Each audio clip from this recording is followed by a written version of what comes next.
سلام خبركم سمعت انت خطات نايرد سري بعد حد مساهم نعم نايلم معلتي فنونا كم كل جزية خاء أب جزينا وانان مسيناكم لنا مسكبرات حوات لومي كم كل جزية أب واناون ودعون كنتات حسابنا نهبلون كم خاء أم توينا كم تلمود زينا ويكا حبريتا كلنا محدث نجارات اللونا صبينا ويكا تخطاطلنا شير لايك لكم جمهورها لو انتقنا أقدمنا نلابو سلام قاعد عن مساهم كبرات عوات مرحبا سلام دي كما يكنيكم مزمور هبته سلامنا مزقن كما يتقني بلكم لو زي متحيش كما يغلط لو كما لهم متحيش سعال دحنا نجي لو متحيش كما لهم لهم بزرار صبا الله قرر صبا الله لهم هو إذا خبركم سمعت انت خاطتن يرد سري كم تقول جزيان نبلكم شير لايك يركم نبكال اختباس حوا ويكا كم مجمر يخسر مجرشا خام سنة حبيبكم كتصلحون كم تقول جدي نلابوكم كا أبت كومنتي إيدكم واسم بال توحدوكم هراي مو أيانا بخينا بها إن لما أتون جمرو أتم مأتوي قلبنا هو كبريتي هابكا اوكي كمتي بغصالي نقبرو زلنا ملأخذتات حجون كاب فرنساي حنتي حفتنا سيدات لنا لا حفتنا ميشم أبساوا زي تفصم وجود يلن سلازي بفلاي أبدك نسوي وسطات موداتا زي بلو سلازخوني الصفة حتيركم كتوصوا مغنياتو ብዙሓት ዝተበደልና ደቂ ኣንስትዮ ኣለና ኢና ግን እቲ ባህልና ስለ ዝፀቕጠና ብዙሕ ክንወፅእ ኣይንተባባዕን ኢና ስለዚ ብፍላይ ደቂ ኣንስትዮ ዝምልከት ግፍዕታት ዝተፈፀመ መቸም ብትኩረት ሒዝኩም ክትከድዎ ይላቦ ኢላትና ኣላ እምበርከስ ኣነ ካብቶም ኣብ ሰዋ ግፍዕታት ዝበፅሓኒ ሓንቲ እየ ኣነ ኣብ ኣስመራ ተወሊደ ዓብየ ስድራይ ዳሓን እዮም ርኩባት እዮም 5 ቆልዑ ወሊዶም أنا خا أمونغو كافتم حمشت أما أكلي قلت شحن 13 نساوا تمرتي وريده 10 حدا خفلي فلازم تماهير خاني تنطبخ خمس سلازي كالكو أبو خلهم أو تهدراوي تعليم كم بحدش أتينا فلازم تعليم درجة شدش تورحي مسودانا ناي كمبيوتر تمرتي هيبومنا فلازم كابوها أنا بيصحفت ናይ ኣብቲ ሳዋ ዘሎ ክፍልታት ተመዲብና ዳርጋ 7 ንኸውን ደቂ ኣንስትዮ ኢና ኣነ ኣጋጣሚ ምስ ኮሎኔል ደበሳይ ግደይ በፂሕኒ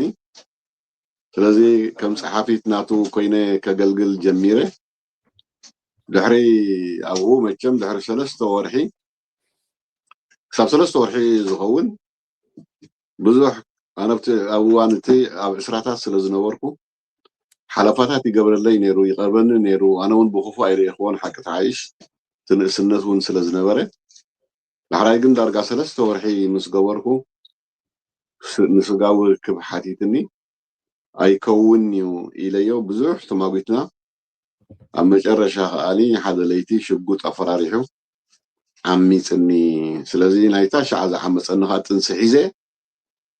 بقى أما جرشا دحري تنيسي الله مسبركو 3 ورحي يقبر مخيدنا صدراخي إلو سيدني أب صدراي كيده معلتات ناي تنسي سبسيبه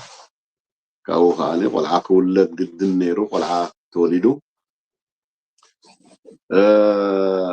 قلعا مستولده درجة عامت جيرو دهر عامت جن بحمام مغنيات عريفو ስለዚህ እንደገና ከዓ ሞኮኔል ከቀቲልከዮ ዝብል ከኣኒ ከፈራርሐኒ ጀሚሩ እቲ ሓቂ ከምኡ ከምዘይ ምዃኑ ما يحكمنا مساخر مرقاقص ولا أنتم صاحلون كأمنا يكالن سلذي إذا خبكوني بقى خبت عد حاسل كامل فاتري زلني إليه ما بإثيوبيا في التشحن 10 شمنتن سجيرة بو بلا خاني أحواتي كلته تم عبيتي أو دقة سلزنورو أو سيومنين في حج فرنسا ينبر لهم سلذي أبساوا بزم حلفتنا يقدف بزوح قفتات يزفصم سلذي بجاهم تغرد غيركم كسر حلو أطمير زلاو كوميلاتنا لامات يا زي تجبريل زي تنقرن بريلهم ناي قد يمكن نحلفوا له منه اوكي حاو مزمور الراي قالت مع الأغنية هو أنا بوغني زلواني دوميني مبل 39 زوريا هاغراو አገልግሎት ኣብ ምድላው እዮም ዘለው ኣብዚ ሃገራዊ አገልግሎት ዝወርዱ ተመዲቦም ዘለው ካብ 33 ክሳብ 35 ዝግመቱ ተማሃሮ ንሳዋ ክወርዱ እዮም ስለዚ ኣብ ታሪክ ናይ ሳዋ እቲ ዝለዓለ ቁፅሪ ዝብገስ ዘሎ ምዃኑ ዝፍለጥ ብኡ ምክንያት ሎሚ ቅንያት ኣብ ሳዋ ሓደስቲ ሃንገራትን ዓራታውትን ይውስኹ ምህላዎም ካብኡ ምናት ምንጭታት ረኺብና ኣለና እቲ ዝሕዝን ክንዲ ዝኣክል ተማሃራይ ንሳዋ ወሪዱ ኣብቲ ሳዋ ድሕሪ ምዝዛሙ ከምዛ ዝሓለፈት ዓመት ካብ 21,000 ተቐቢለን እተን ምስኦም ዘለዋ ኮሌጃት ስለዚ ኣብ ኤርትራ 17,000 ብሕመቕ ዘይኮነስ ብሰንኪ ንዖም ክፀውር ዝኽእል ቤት ትምህርቲ ዘይምህላው ናብ ወታደራዊ ኣገልግሎት ብቐጥታ ኣብ ኣገልግሎት ይሰጋገሩ ኣለዉ ናይዞም ክንዲ ዝኣክል ቁፅሪ ክወርዱ ዝፅበዩ ዘለዉ ዜጋታትና ህፃውንቲ ቆልዑት ትምህርቲ ተስፋ ከም ዘይብሉ ዝህቦም ኣብነት እዩ እቶም ንሳዋ ወሪዶም ካብ ሳዋ ሓሚቆም ዘይኮነስ ብሰንኪ ኤርትራ ናይ ምቅባል ዓቕማ ናብ ዩኒቨርሲቲ ናይ ምስጋር ዓቕማ ድሩት ብምዃኑ ኩሎም ተጓሒፎም ኣብ ግዱድ ወታደራዊ ዕስክርና ዝሰጋገሩ እዮም ስለዚ ከዓኒ እዞም ብሕጂ ክወርዱ 30 ካብ 33 ክሳብ 35 ዝኣኽሉ ቁፅሮም ክወርዱ ዝበሃል ዘለው ዕጮኦም እንታይ ምዃኑ እቶም 30,000 እንተወሓደ 29,000 ናብ ወታደራዊ ኣገልግሎት ዝኸዱ እዮም ነዚ ተስፋ ዝሰኒቆም እዮም ንሳዋ ዝወርድዎ ዘለው ካልእ ብሰንኪ ናይ ማይ ስእነት ኣብ ከተማ ኣስመራ ብፍላይ ከዓኒ ኣብ ሕክምናታት ሰባት ኣብ ሕክምና ከይዶም ክበፅሑ ከምቲ ናይ ቀደም ባናና ራንሽ ሒዝካ ዘይኮነስ ንሽንቲ ቤት መፅረይ ዝኸውን ወላ ሕፃብ ናይ ክዳውንቲ ዝኾነ ማይሩካን ሒዞም ንሆስፒታል ከም ዝኸዱ እዩ ዝዝረብ ዘሎ እዚ ኣብ ታሪክ ኣስመራ ኣብ ታሪክ ኤርትራ ብጣዕሚ ኣነዋሪ እዩ ነገስታት ናይ በዓል ስዑድያ ነስመራ ዝመፅሉ ኣብ ኣስመራ ዝዓርፍሉ ግዝያት ከም ዘይነበረ ሎሚ ኣስመራ ዜጋታታ ሓሚሞምን ኣብ ሕክምና ነብሶም ዘፅርዩሉን ሽንቲ ቤት ዘፅርዩሉን ማይ ምስኣኖም ትዝገደደ ዝኸፍአን ደረጃ ናይቲ ስርዓት በፂሕዎ ዘሎ ዘርእየና እሙኒ እዛ ሓበሬታ እዚ ካብኡ ምናት ምንጭታትና ዝሃቡና እዩ በዚአን ካሕፅረልካ ብጣዕሚ ፅቡቃት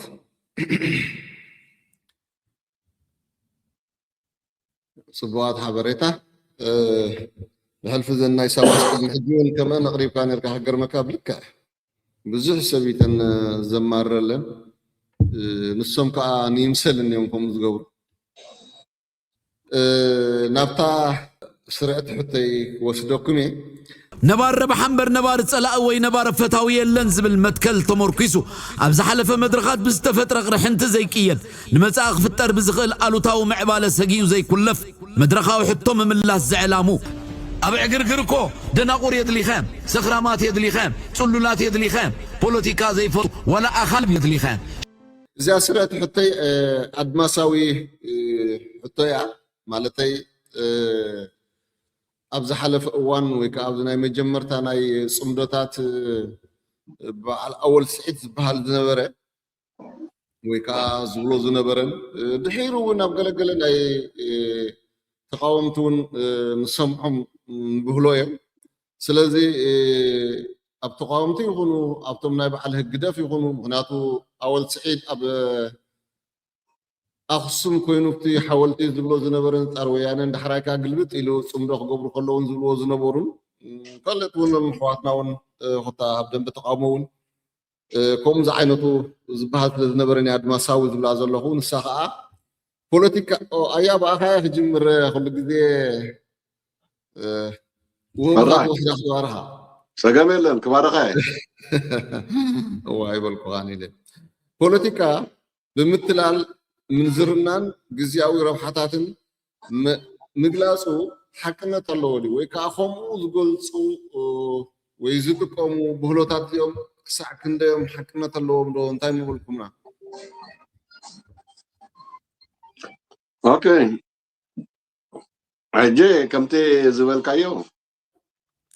بوليتيكاكو منزرنايو بوليتيكاكو غزياو متعصافي غزياو ربحايو زبلو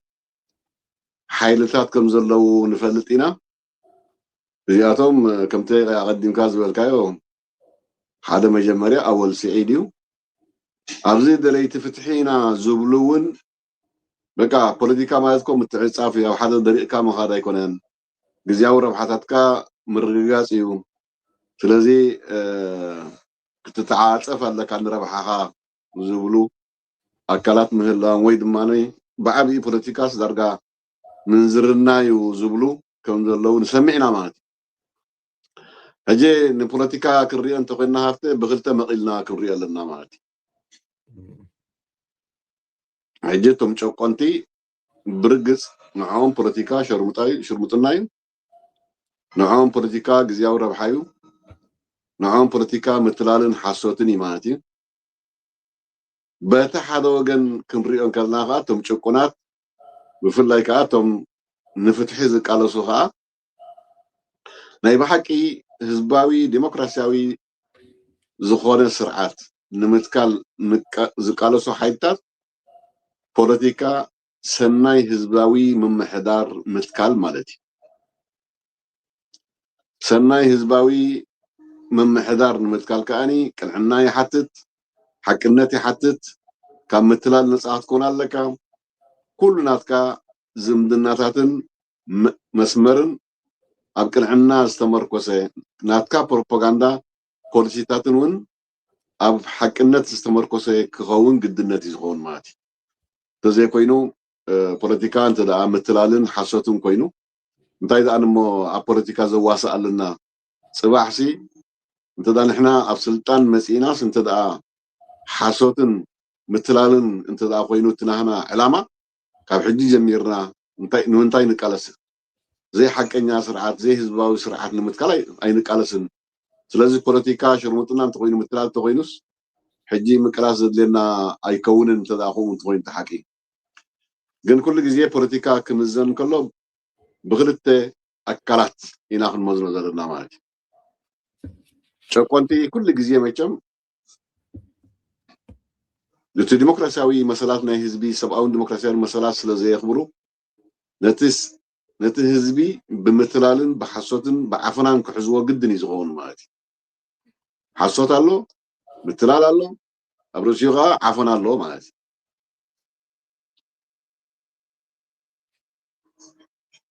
እቶም ንፍትሒ ዝቃለሱ ጨቁናት ግን ነቲ ዝአረገ ስርዓት ለዊጦም ሓድሽ ስርዓት ነቲ ጨቋኒ ስርዓት አልጊሶም ሓድሽ ህዝባዊ ዲሞክራሲያዊ መንግስቲ ንምትካል እዮም ዝቃለሱ ማለት እዩ ስለዚ እቶም ጨቆንቲ ፖለቲካ ንዓቶም ምትላልን ምትዕጻፍን ግዝያዊ ረብሓን ክኸውን እንከሎ እቶም ተጨቆንቲ ከዓኒ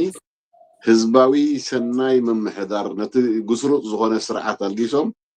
ሰናይ ህዝባዊ መምሕዳር ንምትካል ዝሰርሕሉ እምነትን መሳርሕን እዩ ማለት እዩ ሕጂ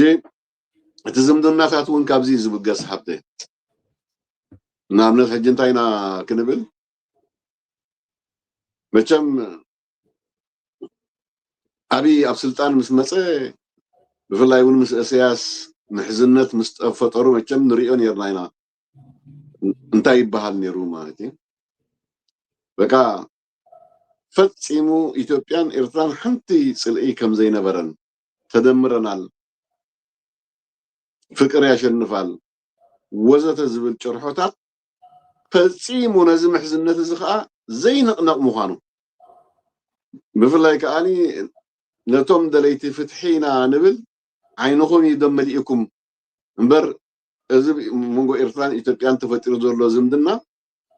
ፍጹም ዘይንቕነቕ እዩ ይብሉና ነይሮም ማለት ወላ ኢሳያስ እውን ተሰሚዕናዮ ህዝቢ ኢትዮጵያን ህዝቢ ኤርትራን ክልተ ህዝቢ ዝብል ሓሶት ይብል ነይሩ ማለት ግን እቲ ኩናት ናይ ትግራይ ምስ ተወደአ ውዕል ፕሪቶሪያ ምስ ተፈረመ ብኡ መሰረት ኣብ መንጎ ኣብን ኢሳያስን ቅርሕንትታት ምስ ተፈጥረ ኣውቶማቲካሊ ነቲ ብኩናት ዝጭፍጭፍዎን ዝነበሩ ህዝቢ ትግራይ ነቲ ወያነ ከይጠፍአ ኤርትራ ቅሳነት ኣይትረክብን እያ ዝብሉ ዝነበሩ ይህግደፋውያን ክሳብ ክንደይ 9 ዲግሪ ተለዊጦም ርኢናዮም በቃ ጽምዶ ፈጢርና ኢሎምና ማለት እዩ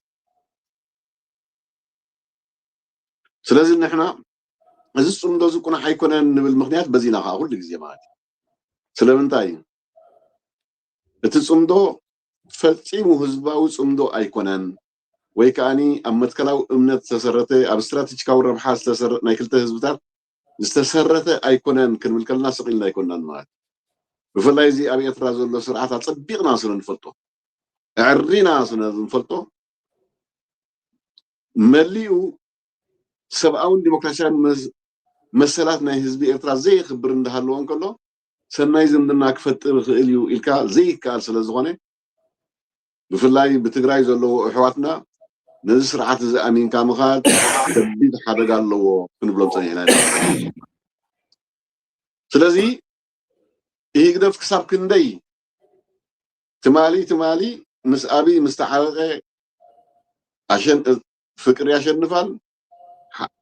ሓደ ኮይና ኢና ካብ ሕጂ ፈፂምኩም ኣብ መንጎ ኢትዮጵያን ኣብ መንጎ ኤርትራን ግጭት ክህሉ ኣይትሕሰቡ እንዳበሉ ዝምድሩ ዝነበሩ በቲ ሓደ ጎን ከዓኒ ወያነ ከየጥፋእና ሰላም ኣይንረክብን ኢና እንዳበሉ ከዓ ኣብ ርእሲ ወያነ ይኹን ኣብ ርእሲ ህዝቢ ትግራይ ጨፍጫፍ ዝፍፅሙ ዝነበሩ ኣውቶማቲካሊ ክሳብ ክንደይ ሽዑ ምቅያር ርኢና ኢና ማለት እዩ ስለዚ ብኦም ፖለቲካ ማለት ሽርሙጥና እዩ ብኦም ማለት ፖለቲካ ምትላል እዩ ብኦም ማለት ፖለቲካ ሓሶት እዩ ብኦም ከዓኒ ኩሉ ግዜ ግዝያዊ ፖለቲካ ግዝያዊ ረብሓታትን ነዚ ከዓ ከም ምትዕፅፃፍ ገይሮም እዮም ዝወስድዎ ማለት እዩ ንሕና ፖለቲካ ሓቀኛ ህዝባዊ ዲሞክራሲያዊ ስርዓት ንምትካል ዝግበር ወይ ከዓ ዝተሓዝ እምነት ስለ ዝኾነ ኩሉ ግዜ እንገብሮ ዝምድናታት እውን ኣብ ረብሓ ክልተ ህዝብታት ኣብ ስትራቴጂካዊ ዝነበረ ረብሓታት ዝተመርኮሰ እምበር ኣብ ግዝያዊ ረብሓታት ዝተመርኮሰ ወይ ከዓ ካብ ግዜ ናብ ግዜ ዝገላበጥ ክኸውን የብሉን ኢልና ንኣምን ማለት እዩ ስለዚ ንፖለቲካ መዐቀኒና እቶም ጭቁናት ንፖለቲካ ዝዕቅንሉ መንገድን ወይ ዝርኢሉ መንገድን ወይ ከዓ እቶም ጨቆንቲ ስርዓታት ንፖለቲካ ከመይ ይጥምትዎ ዝብል ነገር ክልቲኡ ዝተፈላለየ ነገር ምዃኑ ኢና ክንሕዝ ዘለና ማለት እዩ ስለዚ እንተዳ ናብ ስልጣን ኣብ ፀረ ህዝቢ ዝኾነ ስርዓት ክቕፅሉ እንተኮይኖም ሓሶት ምትላል ምድንጋር ግዝያዊ ረብሕኦም ክጥምቱ ባህርያዊ ማለት እዩ ንዖም ባህርያዊ ገይሮም እዮም ዝወስድዎ እቶም ንሕና ብሓቂ ህዝቢ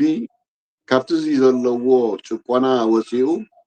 ወይ ከዓ ካብቲ ዘለዎ ግፍዕታት ተናጊፉ ህዝባዊ ዲሞክራሲያዊ መሰላት ናይ ህዝቢ ዘኽብር ስርዓት ህዝባዊ ስርዓት ሰናይ መምሕዳር ክትከል ኣለዎ ኢልና ንኣምን ስለዚ ኩሉ ግዜ እንገብሮ ዝምድናታት ወይ ከዓ ኣብ ህዝቢ እንገብሮ ምንቅስቃስ ናይ ብሓቂ ፍትሓዊ ክኸውን ክኽእል ኣለዎ ዲሞክራሲያዊ ክኸውን ኣለዎ ስትራቴጂካዊ ክኸውን ኣለዎ ኣብ ግዝያዊ ረብሓታት ዝተመርኮሰ ዝምድናታቱን ክህልወና የብሉን ኢልና ንኣምን ማለት እዩ። እዚ ሕጂ ምፅምዶ ኣተሓሒዝና ንብሎ ዘለና ይኹን እምበር ኣብዚ ደለይቲ ፍትሒ ብፍላይ ግንባር ብርጌድ ንሓመዱ እዚ እምነት እዚ ሒዙ ዝኸይድ ማለት እዩ። ሕጂ መቸም ኣብዚ ኮሜንት ክንርኢ ከለና ብዙሓት ሰባት ስለምንታይ ኢኹም ፀረ ግንባር ትኾኑ ኣብ ኢትዮጵያ ከይድካ ምቅላስ እንታይ ነውሪ ኣለዎ ዝብሉና ብዙሓት እዮም። ኣብ ኢትዮጵያ ከይድና እንተተቃሊስና ቤን ዳ ክንቃለስ ኢና ብሰማይ ዝብሉ ኣለዉ ማለት ስለዚ ወይ ከዓ ምስ ብልፅግና ኣንፃር ይግደፍ ምስ ብልፅግና ሰላም ንምግባር ምስ ብልፅግና ሰላም ጌርካ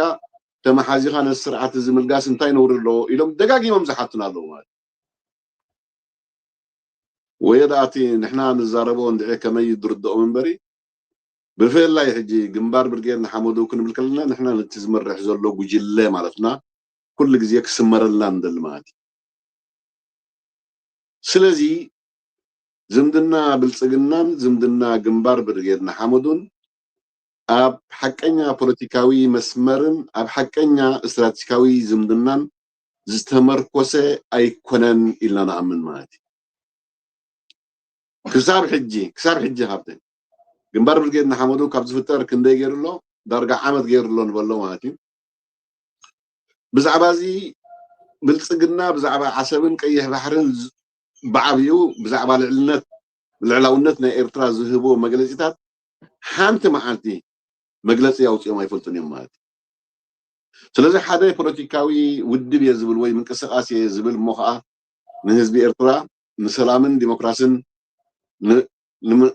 ንምርግጋፅ እየ ዝቃለስ ኣለኹ ዝብል ሓይሊ ኣብ ኣገዳሲ ጉዳይ ብፍላይ እውን ምስ ልዕላውነት ኤርትራ ዝተሓሓዝ ጉዳይ መርገፁ ከነፅር ግድን እዩ ዝኸውን ማለት እዩ።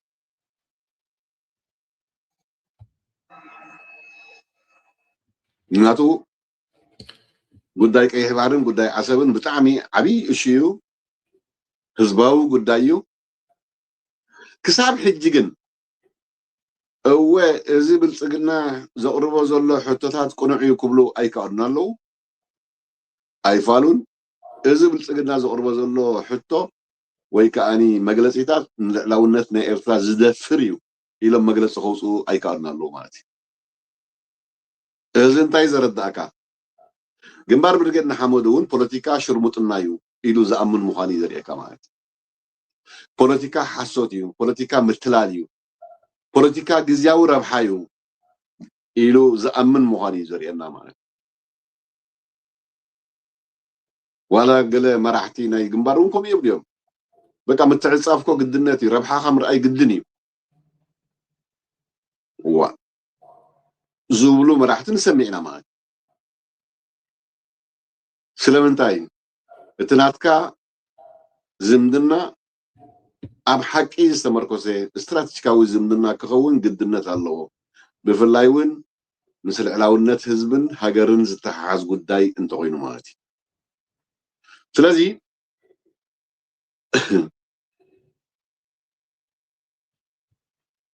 ሓደ ፖለቲካዊ ውድብ ወይ ምንቅስቃስ ኣነ ኣብ ኤርትራ ፍትሓዊ ስርዓት ንምርግጋፅ ወይ ከዓ ሬጂም ቼንጅ ንምርግጋፅ እየ ዝቃለስ ዘለኹ ዝብል ሓይሊ ብዛዕባ ሃገሩን ልዕላውነት ህዝቡን ሃገሩን መዓት መደረታት እንዳሰምዐ ከሎ ኣነ ምስቲ ልዕላውነት ናይ ኤርትራ ዝደፍር ፓርቲ ወይ ከዓኒ ሰልፊ ኮይነ ኣብ ኤርትራ ለውጢ ከረጋግፅ ክእል እየ ኢሉ ኣሚኑ ምስኡ ተመሓዛዝዩ ዝኸይድ እንተዳሃልዩ ክሳብ ክንደይ እዚ ምንቅስቃስ እዚ ወይ ከዓ ዝውድብ እዚ ክሳብ ክንደይ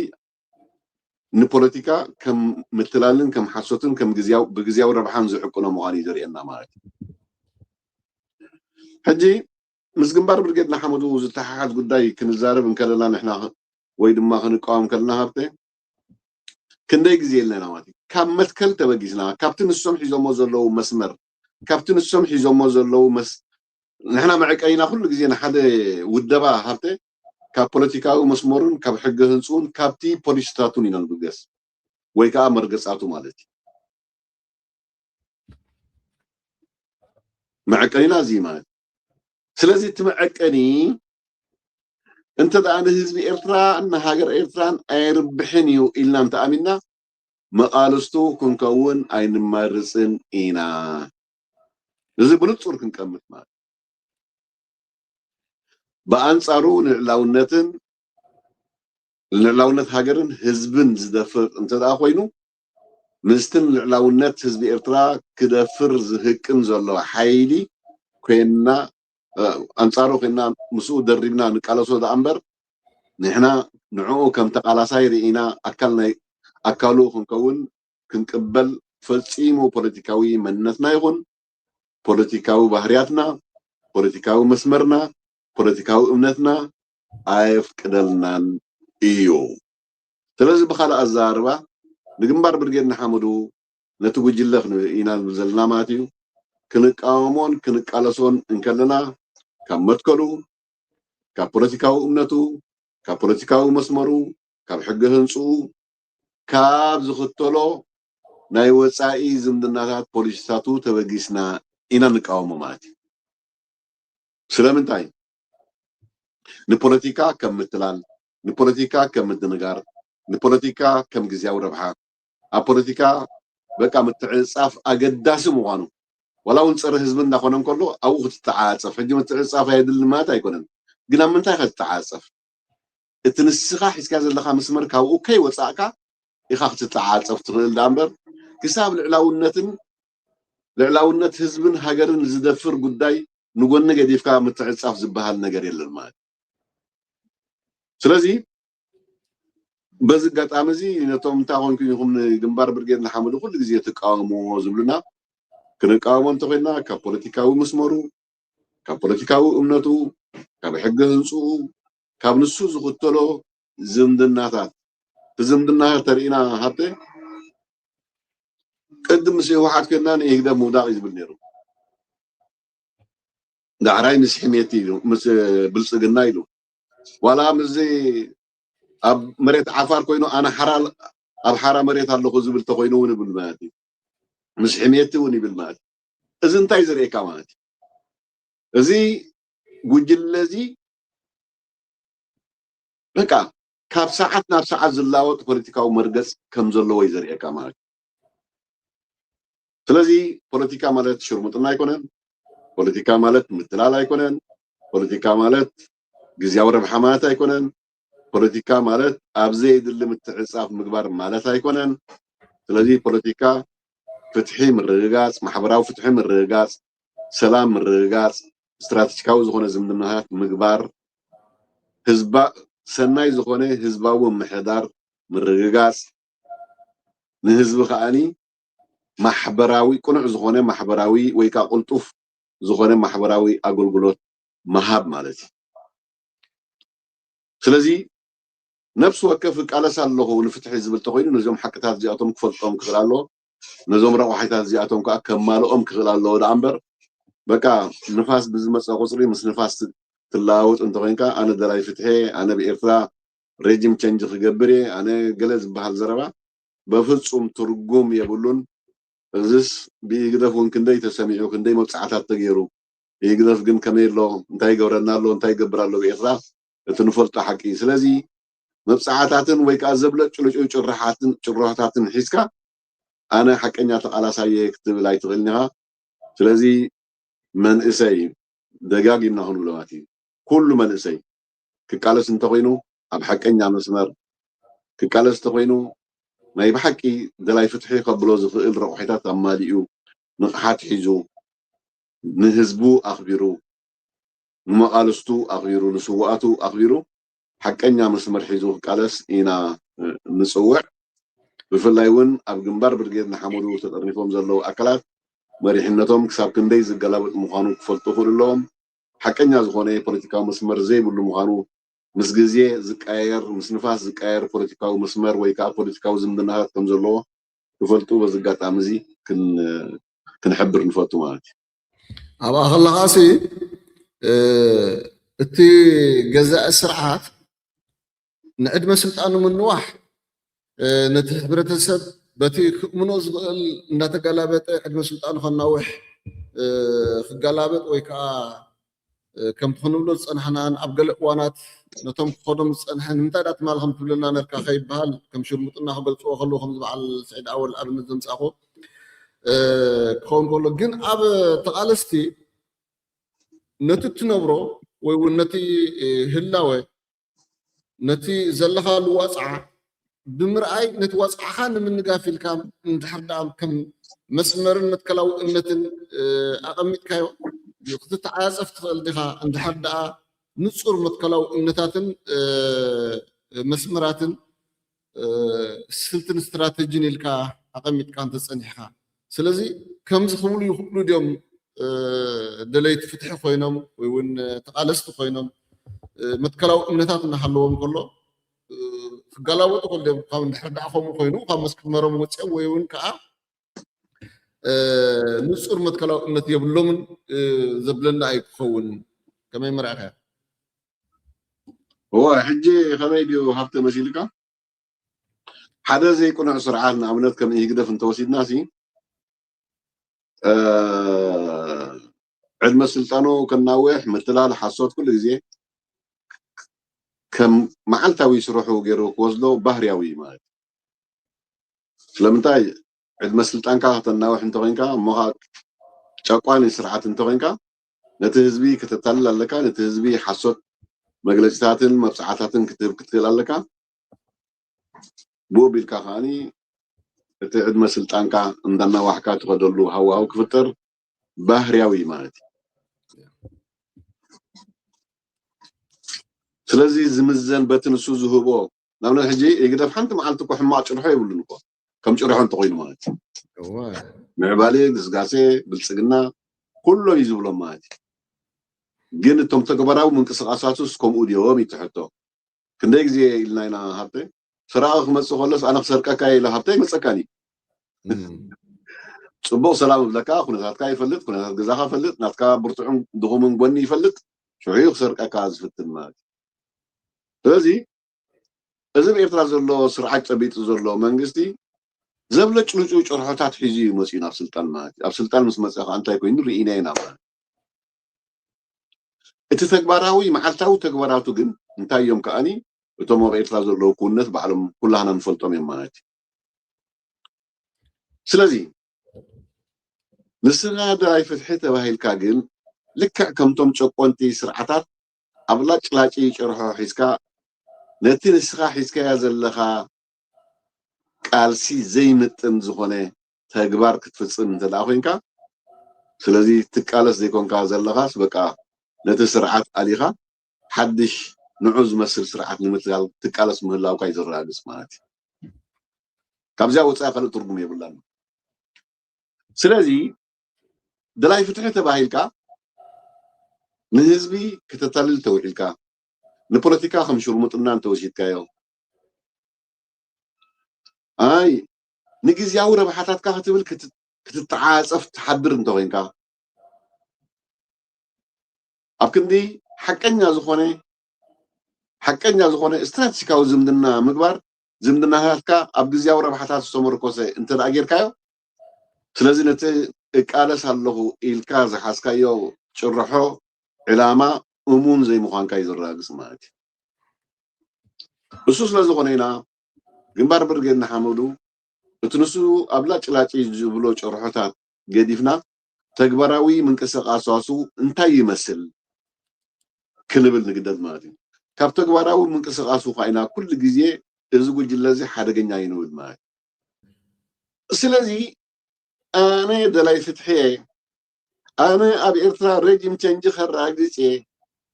ኣነ ኣብ ኤርትራ ህዝባዊ ዲሞክራሲያዊ ቁኑዕ ህዝባዊ ዲሞክራሲያዊ መንግስቲ ክትክል እየ ትብል እንተኮይንካ ናትካ ፖለቲካ ኣብ ሓቅነትን ካብ ምትልላል ወፃኢ ዝኾነ ኣገባብ ኣካይዳን ኣብ ቁኑዕ ዝምንናታትን ዝተመርኮሰ ክኸውን ክኽእል ኣለዎ ኣነ ደላይ ፍትሒ ህዝባዊ ዲሞክራሲያዊ መንግስቲ ንምትካል ዝቃልስ እንዳበልካን ከለኻ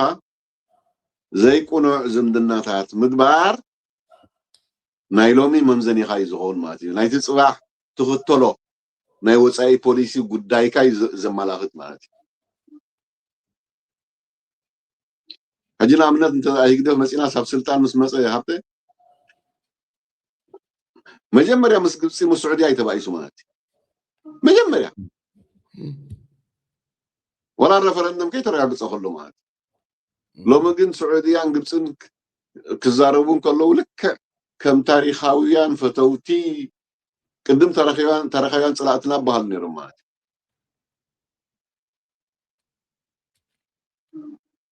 حجيجن تاريخاويان فتوتنا خوينا مالو مات ازاربانا يقدف مات مسودان كومو مش إثيوبيا كومو مش إثيوبيا كندي زغلبت زمدنا هاترينا مات مسودان كندي زغلبت رينا مات مش قبسي مش سعوديا كندي زغلبت رينا مات مش صومال مش كلهم لوبي صلاتنا يميلهم كنقول خاي صنحو فصيمو مسኦም ኮፍ ከም ዘይብሉ ክገልጹም ካይጸንሑ ኣብ መጨረሻ ግን ንህዝቢ እክብ ኣቢሎም በቃ እዚኦም በቃ ታሪኻውያን ፈተውትና ይብሉኻ ማለት ካብዛ ኣብነት ናይ ጽምዶን ካብዛ ኣብነት ናይ ብልጽግና ዝምድና ንርአየን ከዓ ማለት ምስ ብልጽግና ኣብ ዝነበሮም ሽርክነት ክሳብ ክንደይ ተመጢጦም ይኸዱ ነይሮም ርኢናዮም حاجة خام استقرأي صمدو غير مسير واحد صمدو غيرنا خلو خلو خا كابت زنبرة كبيت سلي كسب كندي 360 ديجري تغيرهم كأن ريوم أدنى سلزي أنا دراي فتحي زبل انتقينا حتى أنتي يقدر زغتلو تكبر كغتلو يبلين أنا زحزون زك على صلون ويتجرحون እቲ ህዝቢ ዝህቦ መብፃዓን ብተግባር ኣብኡ ክርከብ ክኽእል ኣለኒ ማለት ክነብረሉ ክኽእል ኣለኒ ማለት ዘይትነብረሉ እንተኮይንካ ግን እቲ ንስኻ ትብሎን እቲ ንስኻ ትገብሮን ዝፋያለ እንተኮይኑ ግን ንህዝቢ ኣብ ሓሶት ተታልሎ ኣለኻ ማለት እዩ ንህዝቢ ተታልል እንተኮይንካ ከዓ ፅባሕ ሓቀኛ ዲሞክራሲያዊ መንግስቲ ክትተክል ከም ዘይትኽእል እዩ ዘረጋግፅ ማለት እዩ ስለዚ حال خابهم إذا جنبار برجير نحمدو وزبحال أب إيرترا فتيمو لو تخرج سايكلني لو تنتراج ساي وين يبدأ لواجي شقاني سرعات كابي يقدر زي في السرعات كم مسكر حليفو خالد زجورو نجاريلن كاب حجي تكباراتو نريالنا برنامجو نريالنا زمدناتو نريالنا أوشتون حجي مات أوشتون انتي عينت قريتشاتي في الطر نريق لنا أقاطعني انت ما حد ما كم زلن كان زلنا يو نسمع لنا ماتي مريحنا جنبار برجيدنا حمدو كساب حجينا زي أوشتو تفتروا زلنا قريتشات ناي مفتاح بقعتون يقولون ماتي أقاطعني بريزيدنت توفي كم زا أما إذا أتوا تانشوا أسقط أبيلو ماي بريزيدنت يمزو بلون سوم بريزيدنت كون يمزو من نيو ماتي جن بريزيدنت وفوي لومي عشان قاعد شجر ناي حزب ارتاح فتح شجر ناي جنبار برجيد نحمدك فتح زيك المغانو رئيو مالو انت داني بحكي زريو كريو زليت اليوم مالتي بزي اخا حصر لك يا طعمي صبغات ولو انت تا نتي دنب فتحسي كابتي كنبروز صنحن ويكا كابتي ودعون هلاوي زلو واسعة مسرت قريب ومتكلاو إمنتات زندف ويكا مكالس حسابات زقبر سلازي نتم متكلاتو قديفو نحرد أوسي وقلابت غلمر زا قلابتونا يكون نحرد متكلاو إمنت حالي سلازي زم كمو زبلو الصنحوتي متكلاو إمنت لو زقمتو سلازي نبرم ويكا بنصر سلازي قمتو ننابز نفسن فاسلازي قلاب زنبور يمزول إمنت يونزلن أنا خمتاناتك حاو مزمور اسك زي انتاي مبلكانا حسيدنا الكاينة بزغونة دارغا كل عمي مويو نصراب بوليتيكا كم كحتا هايكونن بوليتيكا كابزور دكا وص عنبر فينا بيلكا لومي نحاد رأي كالس يتبل نعذر بيا بالكاد ما نبكال تخيدا يكون اجتم بوليتيكا تغلبات بوليتيكا كوم متعصافي زاد اليوم ክትዓጻጸፍ ኣለካ መሰረታ ዘለዓለማዊ ፀላኢ የለን ዘለዓለም ፍታዊ የለን ዝብሉ እቶም ብመትከል ዘይምርሑ ሸነኻት እዮም ከምቲ ዓንቶ ወይ ነፀር ኣብ ዝበሎ ብመሰረቱ ፖለቲካ ምስ ምምፃእ ደርባዊ ሕብረተሰብ ዝመፀ እዩ ኣብ መንጎ ወፃዕን ተወፃዕን ዘሎ ግርጭት እዩ ኣብ ሕብረተሰብ እቲ ገዛኢ ደርቢ በቲ ልሙድ ነቲ ስልጣኑ ዝቐፅለሉ መገዲ እናመሃዘ ክኸይድ እንከሎ እቶም ውፅዓት ድማኒ ካብቲ ቀይዲ ተወፂኦም ነቲ ዓጋቲ ምዕባለ ዝኾነ ኣገባብ ኣካይዳ ብሱር ነቀል ሓድሽ መሰረታዊ ፍታሕ ደልዮም ይቃለስዎ ስለዚ ግርጭት ፍጠር ኣብ መንጎ እቲ ዓጋቲ ምዕባለን ኣብ መንጎ እቲ ደላይ ለውጢ ዝኾነ ሓድሽ ምዕባለ ከረጋግፅ ዝደልደሉ ሕብረተሰብን ግርጭት ፍጠሩ ነዚ ግርጭት እዚ እትፈትሓሉ ጥበብ እዩ ከዓ ፖለቲካ ወፃዓ እንተዘየሎ ኣብ ሓደ ሕብረተሰብ ሙሉእ ወዲብካ ክተቃልስ ኣይትኽእልን ንኽትውድብ ዝገብረካ እቶም ጭቡጣት ኣብ ቅድሚ ዓይንኻ ዘለዉ ነገራት እቲ ሕብረተሰብ ካብ መዓልታዊ ሂወቱ ዘዕልፎ ዘሎ ሽግር ፀበባ ድኽነት ናይ ትምህርቲ ስእነት ናይ ስራሕ ኣልቦነት ካብዚኦም ተበጊሱ እዩ ነቲ ፖለቲካ ዝሰርሖ ካብዚኦም ተበጊሱ ከዓ እዩ ኣብቶም ለውጢ ንምምፃእ ዝደልዩ ዘለዉ ሓይልታት ህዝቢ ክዓስር ዝግበር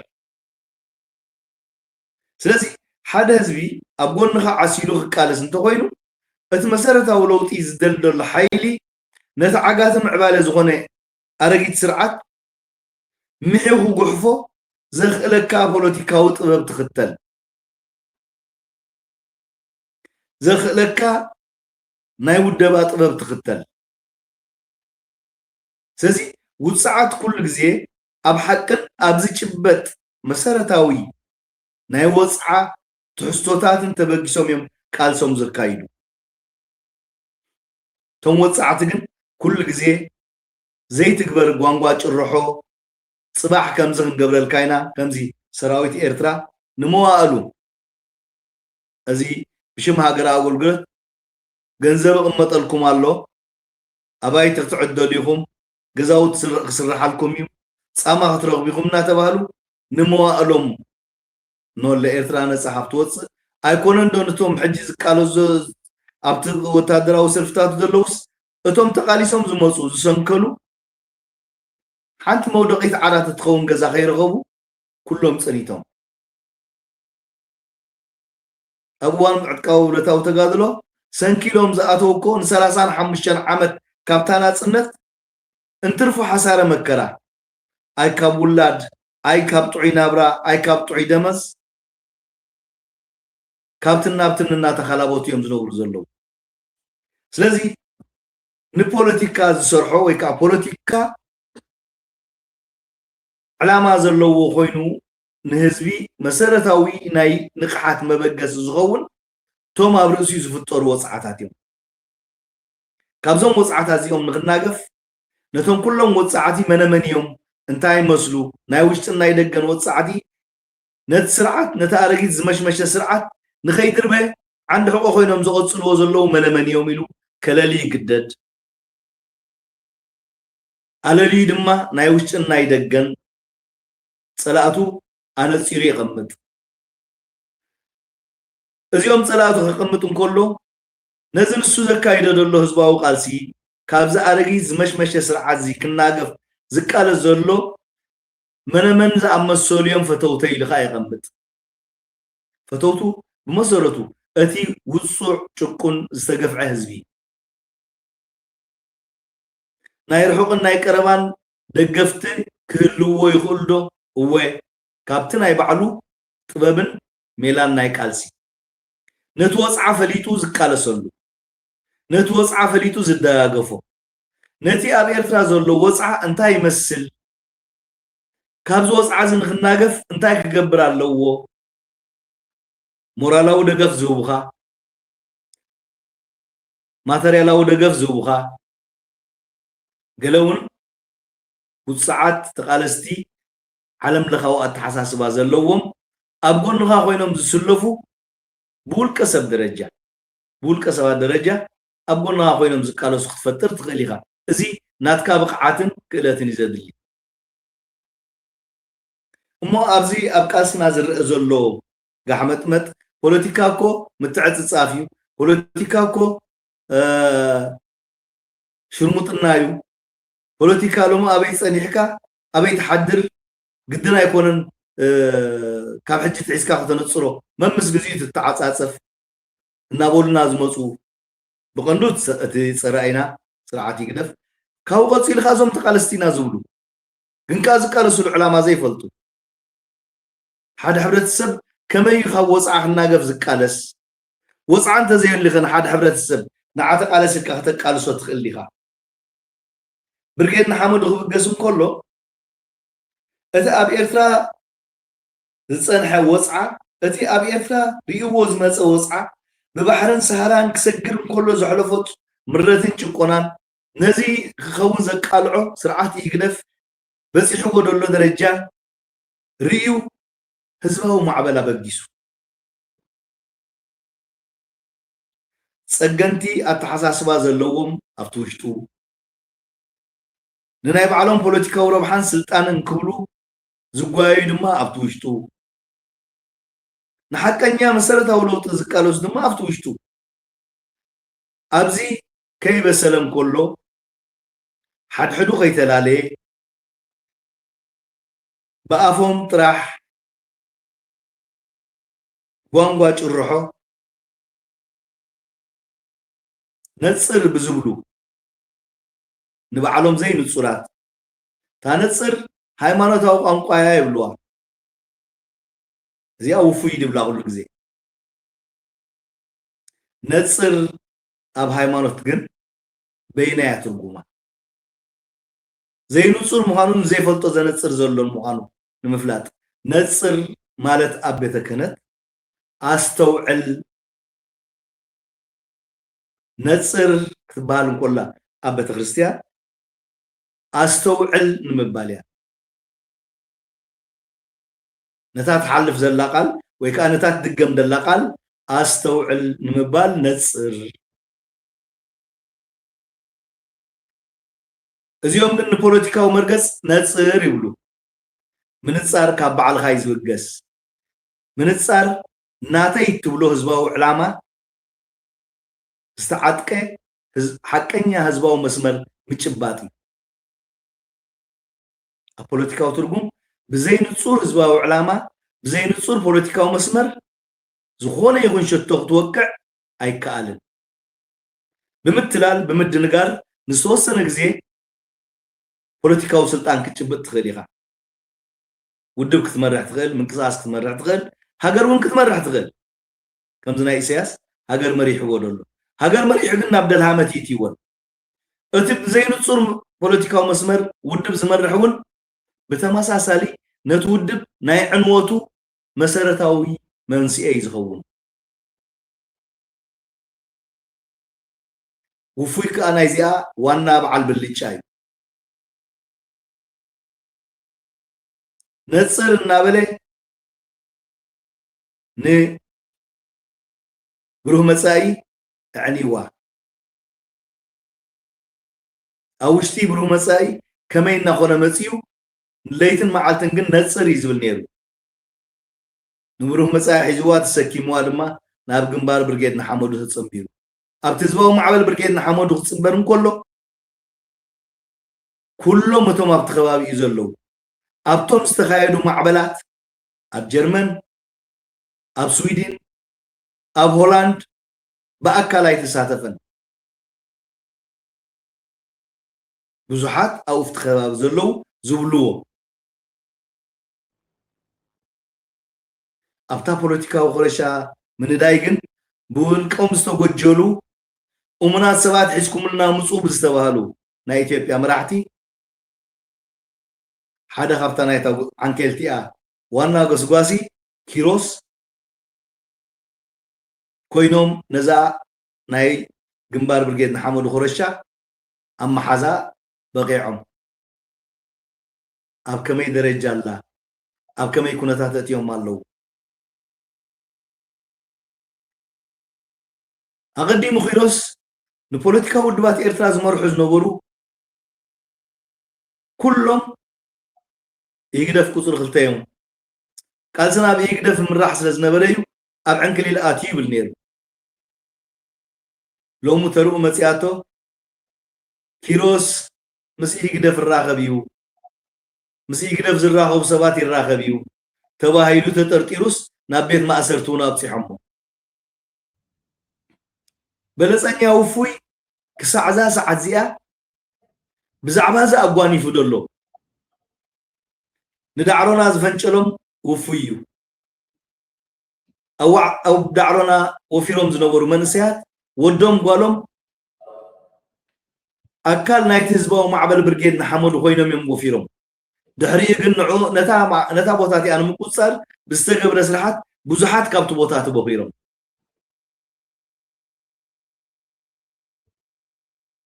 ሕጂ ንሕና ቅድሚ ማንም ቅድሚ 8 ወርሒ እዚ ግንባር እዚ ኣባቕሉን ኣመራርሑን ሒዝዎ ዘሎ መደብዕዮን ዘይቁኑዕ ነቲ ህዝባዊ ማዕበል ከዓኒ ኣንፈቱ ዘስሕት ኣብ ውሽጢ ሃገራት ዝነበረ ማዕባሊ ፅቡቕ ደረጃ በፂሑ ዝነበረ ናይ ሓድነት ቃልሲ ዝዘርግ ኢልና እዮ ክንገልፆም ከለና እከለ ከምዚ ኣገብር ኣሎ እከለ እዚ ኣይዝገብር ዘሎ ኢልና ኣይገለፅናን ዝተኣሰሩ ኣዲስ ኣበባ መነመን ከም ዘእሰሩዎም እናፈለጥና ነቶም ዘእሰሩ ክስቶን እዮም ኣይበልናን እቲ ምእሳር ኣብ ዓድና ማትካ ጉጉይ እዩ ምክንያቱ ሕሉፍ ተመክሮ ኣለና ኣብ ኢትዮጵያ ክንደይ ውድባት ይእሰራ ይፍትሓ እየን ብውድባት ደረጃ ብውልቀ ሰባት ደረጃ ኣብ ብዙሓት ይእሰሩ ይፍትሑን ከምቲ ኣብ ኣሞይ እውን ነፀራ ጠቂስዋ ነይሩ ከም ናይ በዓል ወዲ በላይ ምእሳር እቲ ኣብ ውሽጢ ናይቲ ምንቅስቃሳት ዝነበረ ነቲ ብልሓት እዮም ነቲ በሊሕ ዝበልዎ ሰብ እዮም ከምኡ ዝገብሩ ከምዚ እናተራግሐ ይመፅእ እዩ እዞም ኣረጋውያን እዮም ሒዞምና ዓጊቶምና ይብሉ ካብ እንዳ ይግደፍ ሒዞሞ ዝመፁ ምርጋሕ ግን እቶም መንእሰያት እዮም እንተወሓደ ደንበ ተቃውሞ ምንፅፃግ ኣይነበሮን ኮፍ ኢልካ ናይ ምዝታይ ባህሪ ነይርዎን ኣለዎን እዚኦም ንፀላዮም ዘይኮነ ንመቃልስቶማት ናብ ፀላኢ ወይ ከዓ ናብ ኢደበዛ ናይ ካልእ ሃገር እዮም ዘእስሩ ዘለዉ እንታ ኮይኖም ነዚኣ መፍታሕ ሲኢኖማ ኮፍ ኢሎም ክዛተዩ ንምንታይ የፍትኑን ንምንታይ ጉዶም ዋፁ ኣለዉ ብኡ መልክዕ ሞራልን ዓቕምን ናይ ተቃላሳይ የብልዩ ከም ዘለዉ ይፈልጡ ዶ እቲ ሕጂ ዝኸድዎ ዘለዉ ኮኒ ጉድ ዝቃላዕ ዘሎ ንጥቕሚ ናይ ተቃልሲ ዋላ ሓንቲ ረብሓ ይብሉን ሓደ ኮንትሮባንድ ዝሰርሕ ነይሩ ሓደ ናይ ገንዘብ ከምዚ ይገብር ነይሩ ሓደ ከምዚ ይገብር ነይሩ ነቲ ቃልሲ ዝህቦ ፅልዋ ትርጉም ዘይብሉ እዩ እንተወሓደ ሓደ ብውሽጢ ጌጋታትካ ምትእርራም ብውሽጢ ክትገብሮ እንተዘይክኢልካ እውን ኣብቲ ብቃልዕ መፂእካ ትብሎ ደረ ትግበረሉ ነቲ ትብሎ ከምዚ ገይሮም ነቲ ዝበልክዎ ኣውፅኦም ከምዚ ገይሮም ድማ ቃሊዖምኒ እናበልካ ንከይትቃላዕ መልሓስካ እያ ኮ ትውስና ሕማቕን ፅቡቕን መሚኻ ምዝራብ ነቲ ዘየድሊ ጉዳይ ከም ዘየድሊ ፈሊጥካ ምእራም እቲ ዝሓሸ እዩ ነይሩ ብዝኾነ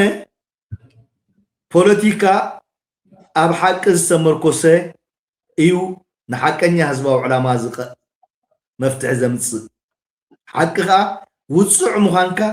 ብተግባር ምእማንን ነቲ ኣብ ዝባንካ ዝወርድ ዘሎ ወፅዓ ብቃልዕ ኣብ ህዝቢ እንታይ ከም ዝመስል እቲ ወፅዓ ብግቡእ ምርዳእ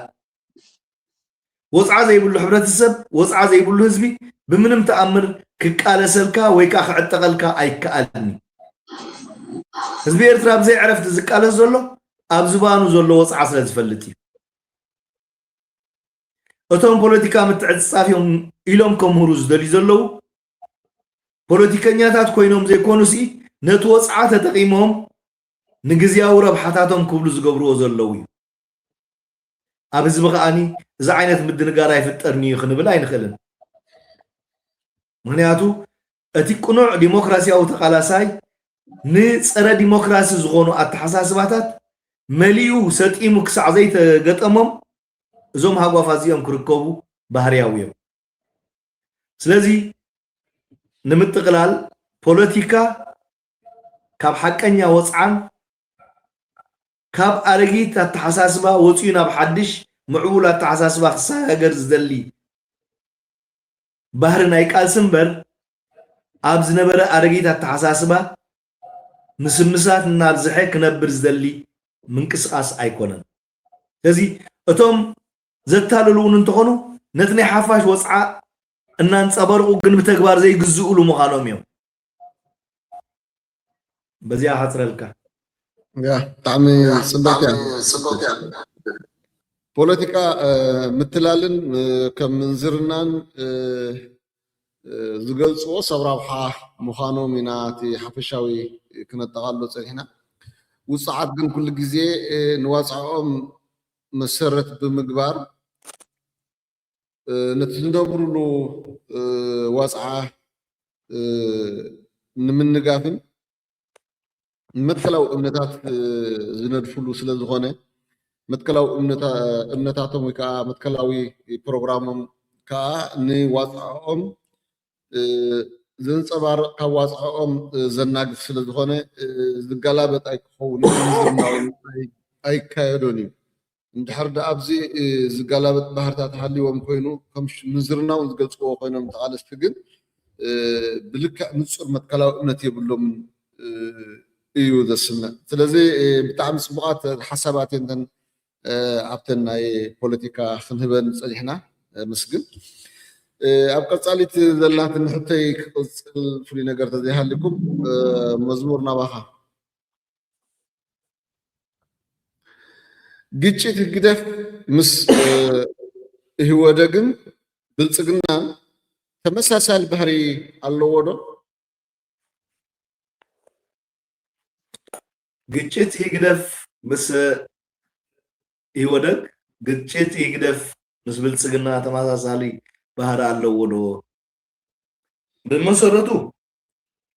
እቲ ባህሪ ካብቶም ናይቲ ግጭት ጠንቅታት መነመን እዮም ኣብ ዝብል እዮም ክምዘኑ ዘለዎም ስለዚ ይግደፍ ምስ ክልቲኦም ዞም ዝርአናዮም ክልተ ውዳበታት ይወደግ ከም ሓደ ዲሞክራሲያዊ ውዳበ ብልፅግና ድማ ከም ሓደ ፀረ ህዝብን ፀረ ዲሞክራስን ዝኾነ ውዳበ ግን ከዓ ኣብ መንጎ ክልቲኦም ሕጂ ምስ ክልቲኦም ዝተዓሰበ ይግደፍ ባህሪኦም ሓደ ድዩ ኣይኮነን ኣብ መባልያታ ትኸይዘላ ተሕቶ ብመሰረቱ ይግደፍ ብባህሪኡ እንታይ ይቀይሩ ሕጂ ምስታኽን ከዳ ፀናሕና ተመሳሳልነት ኣለዋ እዩ ፖለቲካ ምንዝርና እዩ ፖለቲካ ስረባሕኻ ምትዕፅፃፍ እዩ ንዝብሉ ሓቀኛ ባህሪ ናይ መለለይቶም ክትኸውን ትኽእል እያ ስለዚ ከዓ ይግደፍ በዚአን ክንሪአን እንከለና ፖለቲካ ንዕኡ ምንዝርና እዩ ፖለቲካ ንዕኡ ኣብ ግዝያዊ ረብሓ እምበር ኣብ ዘላቒ ናይ ህዝብታት ነባሪ ሰላም ዝኣምን ሓይሊ ይኮነን ስለዚ ቅድም ክብል ንይወደግ ካብ ስልጣን ንምእላይ ነዊሕ ዓመታት ሰሪሕሉ ንይወደግ ንምድኻም ነዊሕ ሰሪሕሉ ምስ ይወደግ ተፀጊዑ ዝኸይድ ዓንቀጽ 39 ህወሓት ተሓንጊጥዋ ዝኣተወ ስለ ዝኾነ ክድምሰስ ኣለዎ ኢትዮጵያ ክትብተን ኣለዋ ሕጂ ኣብታ ኢትዮጵያ ክትብተን ኣለዋ ብክልቲኡ መገዲ ክሰርሓላ ክእል እዩ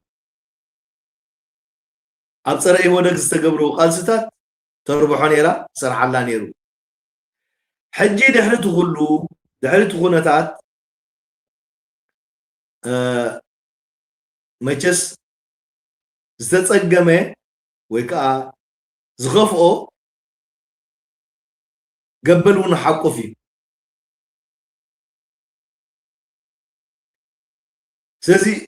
ህወሓት ምስ ይግደፍ ክላፈኑ ክፍትኑ እንከለዉ ካብ ጭንቂ ዝወለዶ ገበል ክሓቕፉ ዝመረፅሉ ኩነታት ኢና ንርኢ ዘለና እዚ ግዝያዊ እፎይታን ዕረፍትን ሂቦም ዶ ካብ ዘለዎም ኩነታት መዋፅኦ ይኾኖም ዶ ንዖም ነቶም ነቲ ጉዳይ ዝኣተውዎ ንዖም ንገድፎ ብቐንዱ ንሕና መርገፅና ቅድሚ ነዊሕ ገሊፅና ኢና ንስርዓት ይግደፍ ኣሚንካ ዝግበር ውዕላት ምስ ስርዓት ይግደፍ ዝግበር ጉዕዞ ዘየተኣማምን ሓደገኛ ጉዕዞ እዩ ኢልና ኢና ግን ከዓ ካብቲ ሓደገኛ እቲ ዝኸፍእ ሓደገኛ እንተልዩ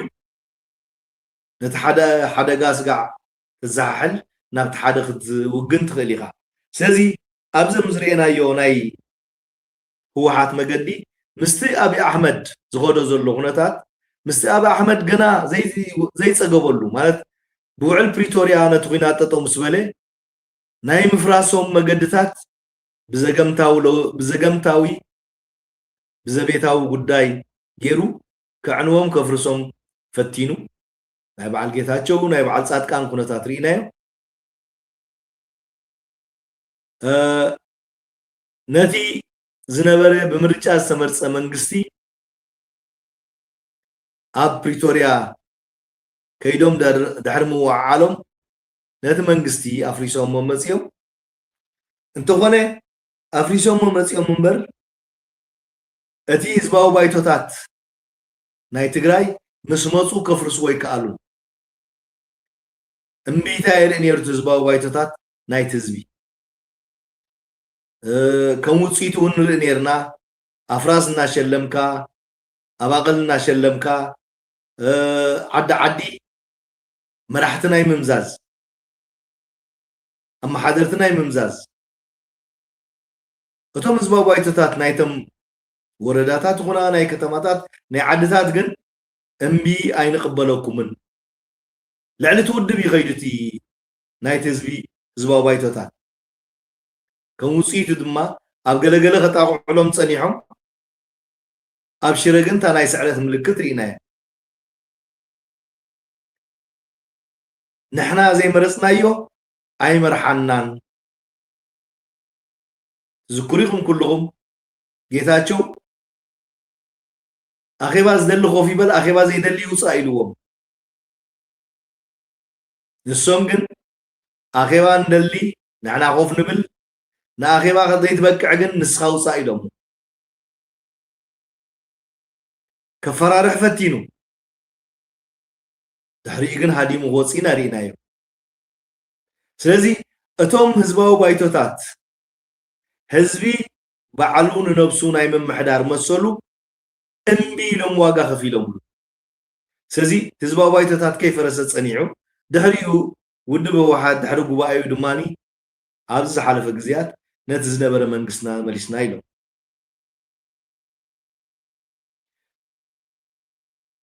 ኤርትራ ኣብዪ ኣሕመድ ናብ ኤርትራ ዘተኮረ መጥቃዕትን ቀይሕ ባሕርን ብቐንዱ ከዓ ዓሰብን እናበለ ኣብ ዝፍክረሉ ዝነበረ ግዜ ዝፍክረሉ እንትፍቀራውን ገና ዘይገደፈሉ ግዜ ንህወሓት እውን እንተኾኑ ድሕሪ ናይ ፕሪቶርያ ንኤርትራ ሓቢርና ንውቅዓዮ ኢልዎም ብዕሊ ንሶም ድማ እምቢ ኣይንወቅዕን ዋላ ምስ ኣምሓራ ዋላ ምስ ኤርትራ ኢሎም ዶብ ናይ ምኽባር መሰል ዘለዎ ፌደራል እዩ እንተደልዩ ባዕሉ ዶባቱ የኽብር እዚ ኣነ በይኑ ክገብራ ከም ዘይክእል ፈሊጦም ንኤርትራ ሓቢሮም ድሕሪ ወቂዖም ከዓ ተመሊሱ ንዕኦም ከም ዘየድሕኖም ይፈልጡ እዮም ኣፀቢቖም ስለዚ ናይ ክልተ ጎራሓት ሓሙሽቲ ስንጥቆም ንሶም ንድሕኒኦም ንህለወዮም ምስ ማንም ክንዋጋ ኣይንደልን ምስ ማንም ዋጋ ክንከፍል ኣይንደልን ኢሎም بزي كلتين أجنداتات ناي أبي أحمد بحزب تግራይ بودب وحاتن فرصات كونا غير إيه كدف نوعات أمينيو تزاتي ومويكات صمدو تغيلي بالنيانة كابتغ موصوة زخير حدقا نمدحان جن زي كورو نغر أي نبرن صمدو يبل غلا يبل نتي استفدت سنة قبل كوت عصوخ لسيرينين جن كحد السوم لومي كابتغ غبيب النازل لحدقا نخلتينا طريق زتف حدقا يمتص سلازولو حجي بزعبات حلو فاين الزاربن نعو غزيان حق نفتحيو حجي قلنا حجي نقبري لهم بعين مرجع نتقارو كونو مرجع خون خالي كم وصيتون ابز حلف عمت اتمس ايرتراز نبر متفنان بتصندو بيلو سلازب تطوز بله اتخ ناي كباب دوبات زلو حزبي بسلام حاريسو خبلع كيلو لومون بسلام اب كبابي وحاريسو خبلع كاب ايرترا بزوح زسكف سقات اب نفسو كورد ايتراين سزي اذن با حدا عرفتي نعوم مسم حرا بزغبرو زمدنا انترينا يون اتي اب كباب ام حرا زلو كاب كباب ام حرا خمصوم زغل حدغاتات ازي قنيسي زلو ام حرون بعلوم كاب وحد كمصوم زغل سقاتات قنيسو اب حد حدوم متحبار يرئي له سلازي بس درجة زغنريون كلنا سرعات يقدف إثيوبيا ناي مفراس ناي مبتان بر إثيوبيا ناي مدحان علامة يقولون عم تقدمون انتو غنى إثيوبيا نغيت بتن كل واقع هنكفلين أخبرهم كله ناي شفت ملغتين يرو فتر كبل إثيوبيا فناتحك حصر حلو وازبل زنبري عنك سلاسان شعاتن كتف الله بالليل لو مدان تخوين بزعبات عنك زيادة يزارب سلازي بمتقلال يقدف مسكلتيهم زلوه إثيوبيا ناي مفراس مقدي أمونغو يودقن أمونغو هو حاتن مس بلصقنان حيزو زلو كند تارجيتو إثيوبيا مفراسيا زياز تغيرت أيقونتن غزياو ربحو جن حجي مس هو حات كوينو اتا كوينات اب مريتو نخيت مص ويكا اوشت إثيوبيا طرح كتصنقق كل زكاله يقبرال بناي رحوق علاماتاتو جن مستغراي سلام زهب ايكونن نبلصقنا سلام زهب ايكونن ناي ودك اتحساسبا مالت عنك سلاسان شعتن استحنقتت كسع زخونت مزيا زلاتو غبات صلي فلتيا إسياس زيا ويموت تزي كوينو تغاغينا نيرنا تبال لايت وصون سلازغا ابل صقنان ابو يودغن مرغصاتو استفالالي يكونن اسو بعلو حنت رئيتون حنت علمان زلاته ناي مفراسي علامو ناي مبتاني علامو اب سودان تكون ناي مبتاني علامو اب كل خوابينا سلام انكسانه انكسفن زر حيلك ساعه زي كونه سرعاتي يقدف بمنم تامر مرغصاتو اما حيشو لوط غيريو لزغا مس يودغ زنبرو زمدنا كما حيش يزيلوم زغبرو زلخ نبل اينخلني بزي عصرلك بتاع مسبق الراي هيا سميح هذا تكون ضحطه وسميح يالله مثلني قچتي قدف مس يودغن بلصقنان حدا عينت بحر لو ودد انداس بالحقي بالتفكر اوكي اجي بلصقنان يودغن كلتياتهم اب اثيوبيا زنبرو سرعاتاتيو زلو سرعاتاتيو يقدف كاب إرتاز الله سرعاتي مالتي. سلازي أنا كلتيو تمساسالي بحري الله إلى أي أمني إذا خبل كله سلمنتاي نزبل كملش كفتني معك كم تمزمر زبلو تي كل جزية إثيوبيا كلها ونمفتار أبوتو إنها اللون كله معك ويكا إثيوبيا نختفرس رحوا على ما يقدف مهانو أو قمت ندا تخو حجي تمشي ودك زنبره قريتشتن إذا حجي أبي إثيوبيا سلطان حيزولو بالسجنان تقريتش حدا ديو نزبل أنا حدا يكون نزبل مناتي زلني سلامتا يخوز بزلو برجز كم تأقدمو مزمور زبرصو قيتش ما هو دقن يقدفن ፖለቲካዊ ጉዳይ ቁጠባዊ ጉዳይ ኮንትራባንድ ጉዳይ እኮ አንተ ነበረ እትከንዲ መልዓሊ ምክንያታት ፖለቲካዊ ጉዳይ ነይርዎ እዚ ዓንቀጽ 39 ዝበሃል ብዓቢኡን ኣብ ቁጠባ ዝነበረ ፖሊሱን ፀገም ነይርዎም ብዓቢኡ ከዓ እቲ ይግደፍ ዝኽተሎ ዝነበረ ናይ ፕሮፓጋንዳ ናይዚ ኮንትራባንድ ስራሓት እዚ ነቲ ኩናት ዘለዓለ ምዃኑ ወላ ብተደጋጋሚ ገሊፆሞ እዮም ግን መልክዕ ዶብ ክሳብ ዝተዋህቦ ሕጂ ብዛዕባ ዶብ ኢና ክንዛረብ ማለት እዩ ምክንያቱ እቲ ዝነበረ ፖለቲካዊ ፍልሊ እቲ ዝነበረ ቁጠባዊ ፍልሊ እቲ ናይ ኮንትራባንድ ስራሓት ገዲፎም እቲ መልክዕ ዶባዊ መልክዕ ክሳብ ዝሃብዎ ብዛዕባ ዶብ ኢና ክንዛረብ ማለት እዩ ስለዚህ ይግደፍ ነቲ ኩሉ ዝኸይድ ዝነበረ ኣጀንዳ ንምቕያር ናይ ዶብ ጉዳይ ኣልዒሉ ኣውቶማቲካሊ ከዓ ኣባድመ ወራር ፈፂሙ ወራር ምስ ፈፀመ ብመንግስቲ ኢትዮጵያ ከዓ ናቱ ግብረ መልሲ ተዋሂቡ ኣብቲ እዋንቲ ዝዝከር ተኮይኑ እማመ ናይ ኣሜሪካን ናይ ሩዋንዳን መፅዩ ክልቲኣቶም ከዓኒ ካብቲ ዘሰሓሕብ ዘሎ ቦታ ክወፁ 25 ኪሎ ሜትር ክርሕቁ ካብኡ ከዓ እቲ ጉዳይ ብሰላማዊ መንገዲ ክፍትሓሉ ዝኽእል ዕድል ክፍጠር ዝብል እማመ ብኣሜሪካን ሩዋንዳን ቀሪቡ ኣብታ እዋንቲ ኣዩ ኢሳያስ ካብ ባድመ ወፃእና ማለት ፀሓይ ዓሪባ ዘይምምላስ እያ ዝበለ ማለት እዩ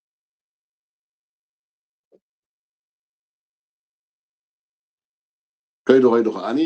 እቲ ኩናት ቀፂሉ ብዙሓት መንእሰያት ኤርትራ ኣሽሓት ዝኾኑ 19,000 ባዕሉ ኢሳያስ ዝኣመነሉ 19,000 መንእሰያት ኤርትራ ምስ ሃለቑ እሞ ከዓ ተሳዒሩ ይግደፍ ክሳብ ባሮንቱ ክሳብ እምባሴራ ወይ ይህወደግ ምስ በፅሐ ናይ ሰላም ውዕል ክቕበል ኣብ ኣልጀርስ ከይዱ ማለት እዩ ኣብ ኣልጀርስ ምስ ከዱ እንደገና ናብ ዓለም ለኻዊ ቤት ፍርዲ ብዘይግባይ ክኸዱ ተሰሚዖም ኣብ መጨረሻ እቲ ውሳኔ ተዋሂቡ ነቲ ውሳኔ ብርግፅ ብካርታ እኳ እንተተሰኣለ ግን ከዓኒ ኣብ ግብሪ ንምውዓሉ ኣብ ባይታ ንምጥራሩ ዘተ ንግበር ዝብል ናይ ይህወደግ መርገፂ ፍጹም ኢሳያስ ምቕባል ኣብይዎ ማለት እዩ በታት ሓንፂዛታ ዘላካታ ከምታ ዘላታ ትኺድ እምበር ፍጹም ንሕና ቅቡል ኣይንወስድ ኢና ኢሉ ንዕስራ ዓመት ዝኾን ከዓኒ ኣይ ኩናት ኣይ ሰላም ኮይኑ ቀፂሉ ማለት እዩ ስለዚ ብጥቕል ዝበለ ግጭት ይግደፍ ምስ ይወደግ ኣብ ጉዳይ ዶብ ዘተኮረ ምዃኑ ክንወስድ ንኽእል ኢና ማለት እዩ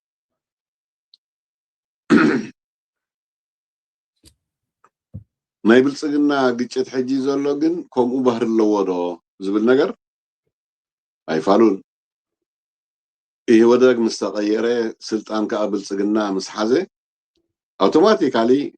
ከምቲ ዓንተወይ ንብሎ ዝነበርና ዝምድና ተፈጢሩ በቃ ዝምድና ጥራይ ዘይኮነስ ናይ ሃገራት ዝምድና ዘይኮነስ ፍሉይ ዝምድና ኣብ መንጎ ኣብን ኣብ መንጎ ኢሳያስን ተፈጢሩ ክሳብ ኣብ ሰሙን ድባፃፅሕሉ ኣብ ጎቦታት ናይ ነፋስ ይዲ ወላ ናይ መን በለስ እንዳበልዑ ኣብ አዲስ አበባ ከዓ ክትፎን ቡና እንዳበልዑ እንዳሰተዩ እቲ ዝምድና ከመይ ነይሩ ንሪኦ ነርና ማለት እዩ ክሳብ ካባ ምሽልላም ካልእ ክሳብ ቀለቤት ምግባሩን ማለት እዩ ከይዶም ታዘዛመደቶም ቀንዲ ምክንያት እንታይ ነይራ እንተልና ክልቲኣቶም كمي غيركا نزي اب تግራይ ዘሎ ሓይሊ ተንበርክኾ يعني ራታ ዓላማ ክልቲኣቶም ካብ ጥቕሚዮም ዝብገሱ እስያስ ኣብ ርእሲ ህወሓት ቂም ነይርዎ ዘይውዳቂም ኣብ ኸኣኒ ህወሓት እንተሓልዩ ኣብ ኢትዮጵያ ኣነ ሰላም ክረክብ ኣይክእልኒ ዝተወደበ ሓይሊ እዩ ቀሊል ሓይሊ ይኮነን ስለዚ ኣብ ስልጣኔ ሓደጋ ክኸውን ይኽእል እዩ ካብ ዝብል እምነት ተበጊሶም እታ ንፈልጣ እከይ ሽርክና ፈጢሮም ኣብ ህዝቢ ትግራይ ኩናት ፈጢሮም ማለት እዩ ስለዚ ክልቲኣቶም እንታይ እምነት ነይርዎም እንተልና ከመይ ጌርካ ንህወሓት ተጥፍእ እያ ነይራ ማለት እዩ ከመይ ጌርካ ንህዝቢ ትግራይ ትጭፍጭፍ እያ ነይራ ማለት እዩ ልክዕ በዚኣ ከዓ ኸይዶማ ኣብ ትግራይ ኩናት ተጀሚሩ እቲ ዝርአናዮ ኩናት ውፅኢቱ ከመይ ነይሩ ንፈልጦ እዩ ማለት እዩ እስያስ ዝጠፍአ ይጥፋእ ኣብ ትግራይ እቲ ኩናት ክቅፅል ኣለዎ ክብል ከሎ ኣብይ ከዓኒ ብዘጓነፎ ስዕረትን ብዘጓነፎ ዲፕሎማስያዊ ፀቕጥን ናብ ደቡብ ኣፍሪቃ ፕሪቶሪያ ኸይዱ ናይ ሰላም ውዕል ክገብር ተገዲዱ ማለት እዩ ስለዚ ኣብዚ ትምጥልላም መፂ ማለት እዩ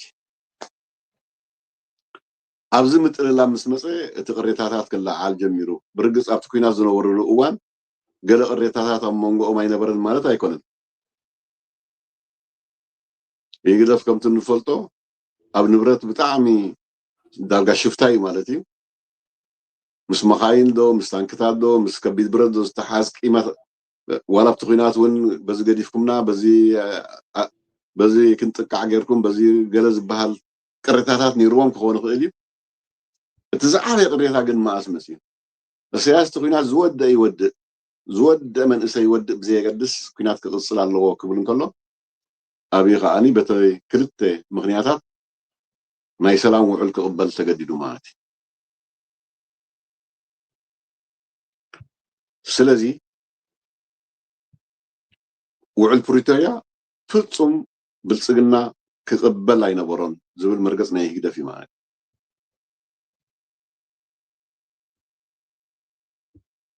ብልፅግና ከዓኒ ካብቲ ዘጓነፎ ናይ ኩናትን ናይ ዲፕሎማስን ክሳራታት ነቲ ውዕል ክፍርም ተገዲዱ ማለት እዩ ስለዚ ኣብቲ ቅሬታ በዚ ዝመፅእ ማለት እዩ ኣብ መንጎ ብልፅግናን ኣብ መንጎ ይህግደፍን ማለት እዩ ስለዚ እቲ ምስ ይወደግ ዝነበረ ግርጭት ኣብ ዶብን ኣብ ምሕንፃፅ ዶባትን ዝነበረ ክኸውን ከሎ ምስ ብልፅግና ግን ኣብ ኩናት ናይ ትግራይ ክንቅፅልን ኣይንቐፅልን ክንቅፅል ኣይንኽእልን ዝብል መንባሩ ኢና ክንወስድ ንኽእል ማለት እዩ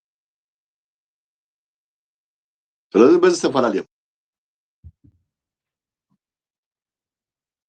በዚ ተፈላለዮም ከይዱ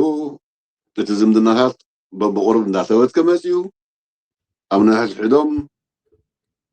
ምፅልላም መፅዩ ከምቲ እንታይ ዝበሃል ብሓባር ሓቢሮም ይሰርቁሞ ዳሕራይ ከዓ ክማቆሉ ይበኣሱ ድዩ ዝበሃል ማለት እዩ ስለዚ ብሓባር ንህዝቢ ትግራይ ንጨፍጭፎ ነዚ ህወሓት ዝበሃል ሓይሊ ነጥፋእ እዮ ተባሂሎም ኩሉ እቲ ኣሎ ዝበሃል ግፍዕታት ፈፂሞም ኣብ መጨረሻ ግን ኣብዚኣ ነጥብ እዚኣ ክፈላለዩ ተገዲዶም ማለት እዩ ስለዚ እቲ ምስ ይህወደግ ዝነበረ ግርጭትን እቲ ምስ ብልፅግና ዘሎ ግርጭትን ሓደ ባህሪ ኣለዎ ኢልና ክንርኢ ንኽእል ኢና ማለት እዩ ወላ እኳ ተርሑ ዕላማ ናይ ይህግደፍ ንፁር እንተኾነ ማለት እዩ ስለዚ በዚ ቀፂሉ ማለት እዩ ስለዚ ሓደ ባህሪ የብሉን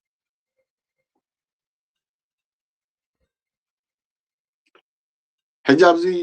እንታይ ክብል ዝደሊ ካልእ ሃብተ ገለገለ ደገፍቲ ናይ ግንባር ብርጌድ ንሓመዱ ኣብ ኢትዮጵያ እኮ ንስኹም ኢኹም ጀሚርኩሞ ቃልሲ ስለዚስ ሕጂ ከመይ ጌርኩም ኣብ ኢትዮጵያ ምቅላስ ነውሪ ጌርኩም ትወስድዎ ዝብል ሕቶታት ኣሎ ማለት እዩ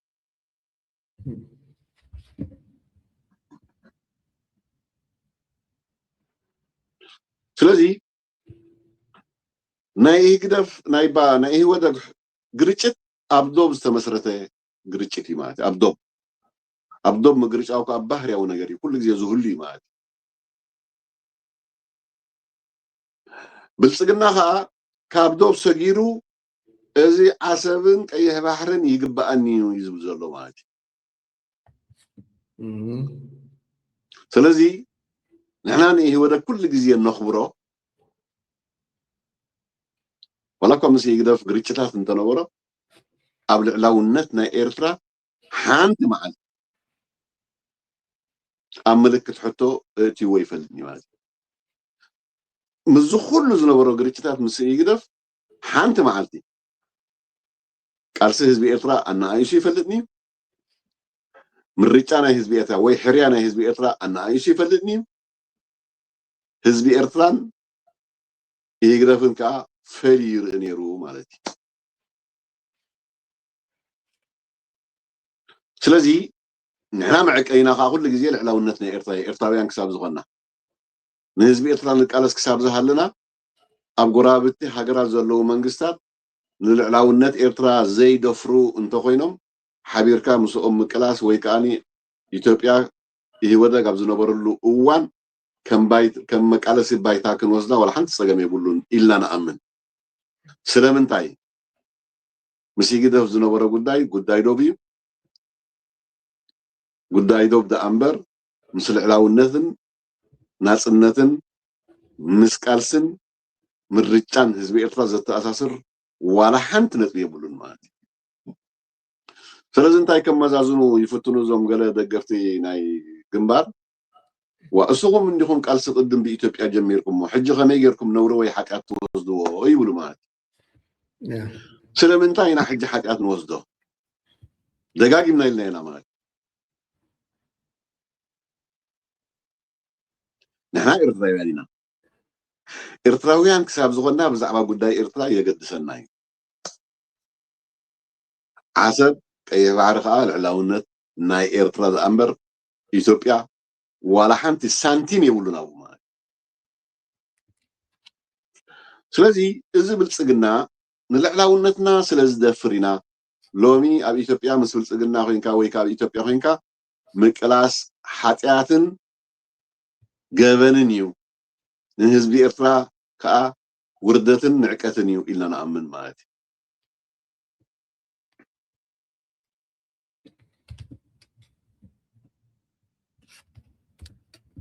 اوكي حجي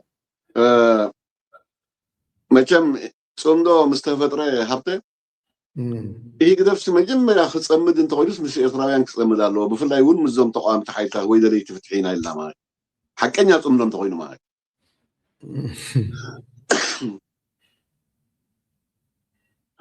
منياتو التحكني أصمد خب جزء خايز بوجس هبته أنا نحوي زي أخباركو نخالك خبريه ويكا مسوه صمد ينتله حاسوت يزغون معك وقن كلتين أقوم متكلاو أمنتنا ببيني هدقدف متكلاو أمنتو تي ناي حد سلطان من وحن جزاء نتن صر حزب المخانو خنبل هنا نحن صر زي حزب تلازي يس تحكسيو حدي صمدو خنقبر انت قلنا هاتي السرعات تم ناي حزب حطوتا زلو كفتحهم كغلالو سلازي نقوم كفتحهم تلقدلو كوينو صمدو نخدقبر وحن تصقم يقولون مالتي نقوم تزي فتحوهم كانوا قداي يزغون مالتي سلازي السرعات زي نحواتو خئكب زي كالي ندلي تفتحو خئكب زي كالي نيرتراويان خئكب زي كالي أبكار خيرو صمدو انت بلي حق زلو أيكونن إلا نأمن مالتي حجي جنبار برقيد محمدو مسؤومة تححزو مالتي جنبار برقيد محمدو أبدي ساوا قصو مسكدة صمدو خقبر متجمرة مسأبي ويدان صم مسأبي صمدو خقبر مهلا ما يفلطون يمن بري نتو صمدو ناي تقراين لإيرتران يوم كموغوتو زوعلو نصوم جن صمدو خمس قبر مسبل سبنا يفلطون يوم ساعج جن 4 صلاة له أقميتو زجنبار برقيد محمدو حدا صلاة يمني إهوان كلته فانو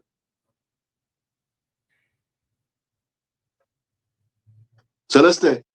يقدف 4 እዞም ይግደፍ ቁፅሪ 2 ዝብሎም ተቃወምቲ ማለት ስለዚ ግንባር ንሓመዱ ባዕሉ ኣብ ክንዲ ነቲ ናይ ሓበራዊ ቃልሲ ምስ ተቃለስቲ ኮንካ ፅምዶ ምግባር ንዕኡ ገዲፉ ናበይ ይኸይዱ ማለት እዩ ናብ ብልፅግና ፅምዶ ክገብር ይኸይዱ ማለት እዩ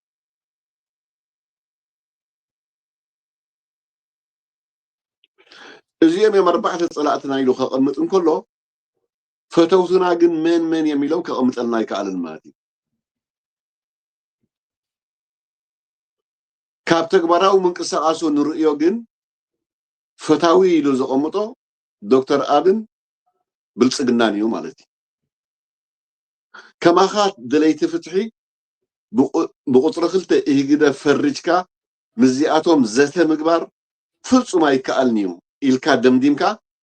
ምስ ብልፅግና ግን ኬትካ ፅምዶ ምግባር ርኢና ማለት እዩ ስለዚ ብኻልእ ኣዘራርባ ሕጂ ማለት ይግደፍን ግንባር ብርጌድ ንሓመዱን ተመሳሳሊ ባህሪ ከም ዘለዎም እዩ ዘርእየካ ዝማለት ወይ ከዓ ከምቲ ዓንተ ወይ ዝበልናዮ ፖለቲካ ግዝያዊ ምትዕፃፍ እዩ ፖለቲካዊ ግዝያዊ ረብሓ እዩ ፖለቲካ ምትላል እዩ ኢሎም ዝኣምኑ ማለት እዩ ስለዚ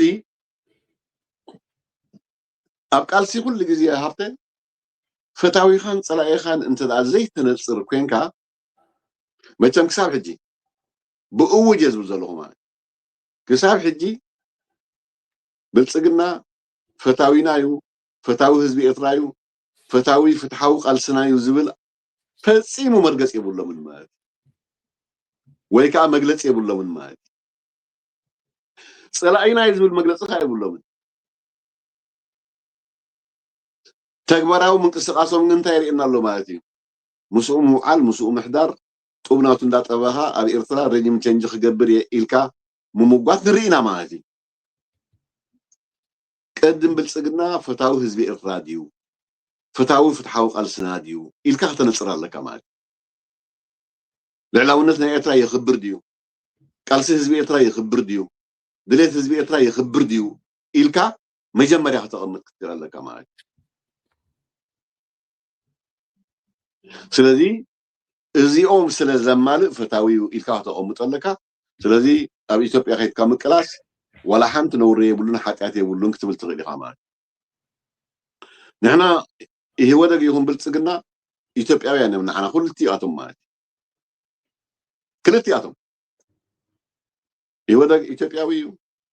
ብልፅግና ኢትዮጵያዊ እዩ ንይህወደግ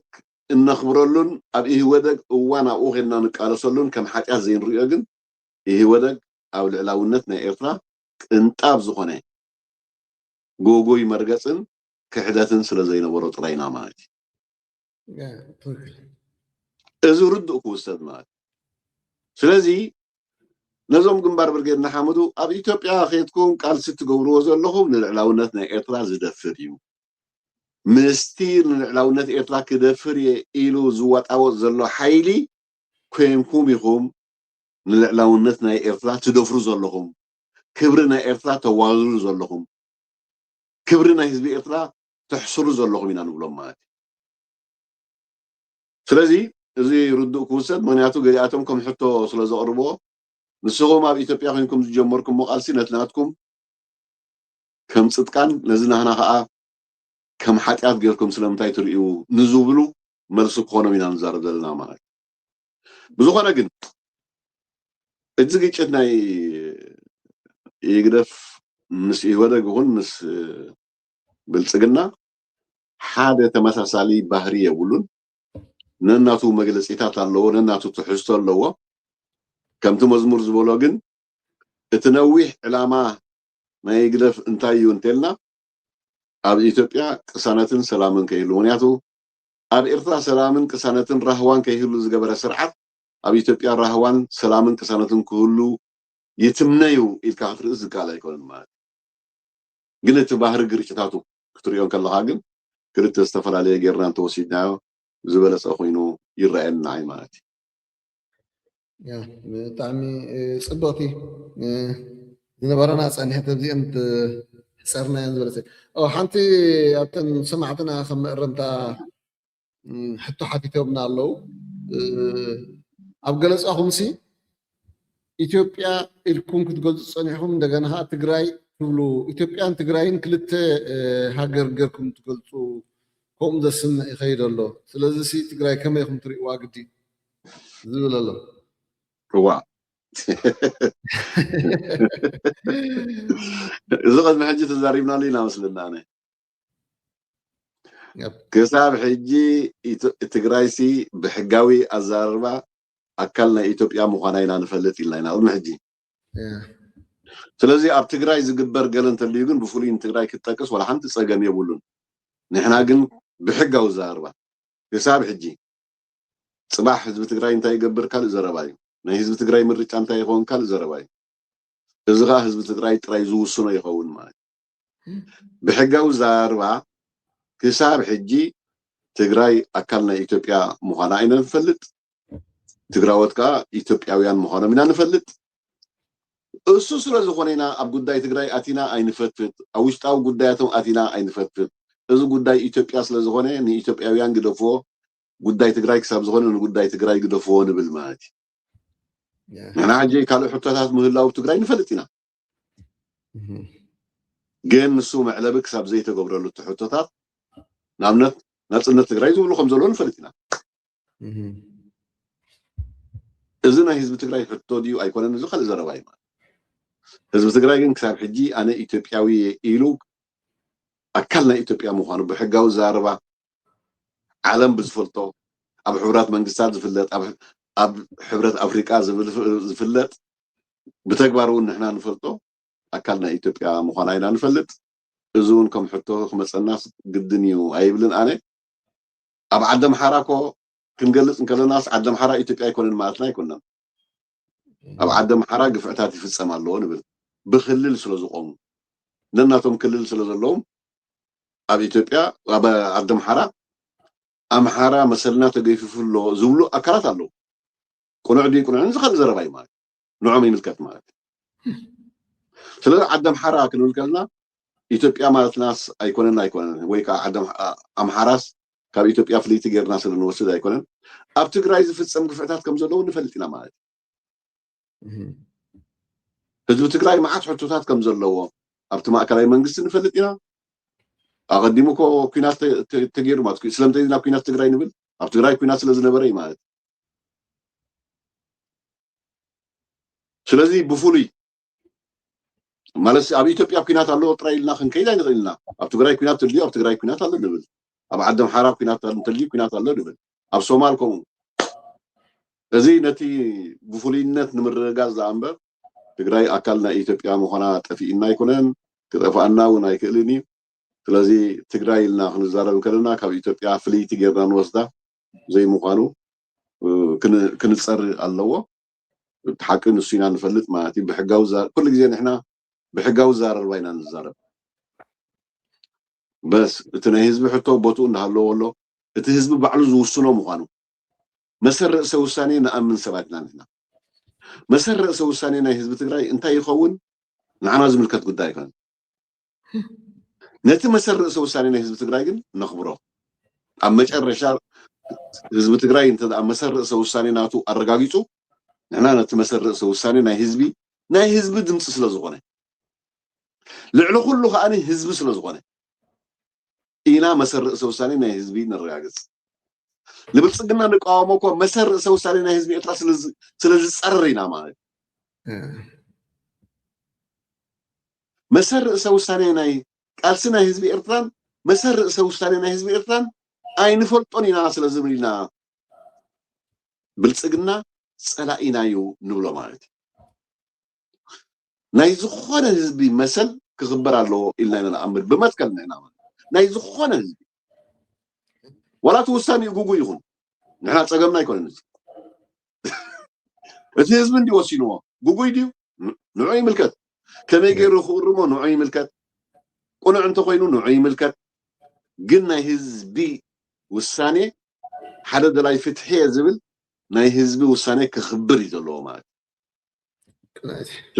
ስለዚ እዚ ርዱእ እዩ ህዝቢ ትግራይ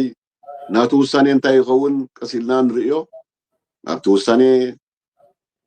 أنا مس إثيوبيا بتزلقه خصلي انتيلو نخبره أي فالون ناس نتغري زل انتيلو خا بو انت دم ديمو خا نتوصاني ونخبر قال انت لنا مازنا حكي لك هذه حسن نشتي أبغى أوصلك راي مالت كل تجراي سيف نتسيلكم تريوا لهم زولو مسرت كل تجراي مسوعي أو نبي إثيوبيا أبي إثيوبيا بكل تجراي أتصوع الفيدرال لو سرعة ذهبهم مسلات كاللوهم فلي وصع عن رئيس لزلنا أب رئيس حزب تجراي نتوصع عن صواريقنا تزاربينا نتوصع عن مجلس أب تجراي في السمزر لو قفعية أب تجراي في السمزر لو بدل نقول صينا السطر حقنا يفنن أب محراز في السم بدل ون نقول صينا أب كالوز في السم بدل ون نقول صينا نعمل أب تعرف سومن أب زينانا أب قدام قدس أرسيما أبرس دناقل استفدسما قفع نيرو أب كل أمحراي أب كل أمحراي المغرب نايم يا بتوكل بدل كفتسم كله أتستفدسما اللبوتان أتستفدسما اللقزاءات نقلص تقرأي نتصح هاقري يبلنا تقرأي أكال إثيوبيا جن كأني فيدرال سرعة ذهبا مسل اللواي سرعة فيدراليزم نا إثيوبيا مسل بهراتن بهرسباتن كسع من اتصال زقبلي نزا مسل زيان نخبرو لهم كم تنصر أزولو تقالو انتاي مرجوم صباح نقول نحر ناصنت يلو مسل رأسو ساني نايز بتقراي تقبلنا أبقول نتطو نبل لامس إثيوبيا نغصل انتاي لهم مرجوم مسلوم تختيلنا እታሶም ዘሊዋን ድምጽ ስለዚህ ትግራይ ኣብ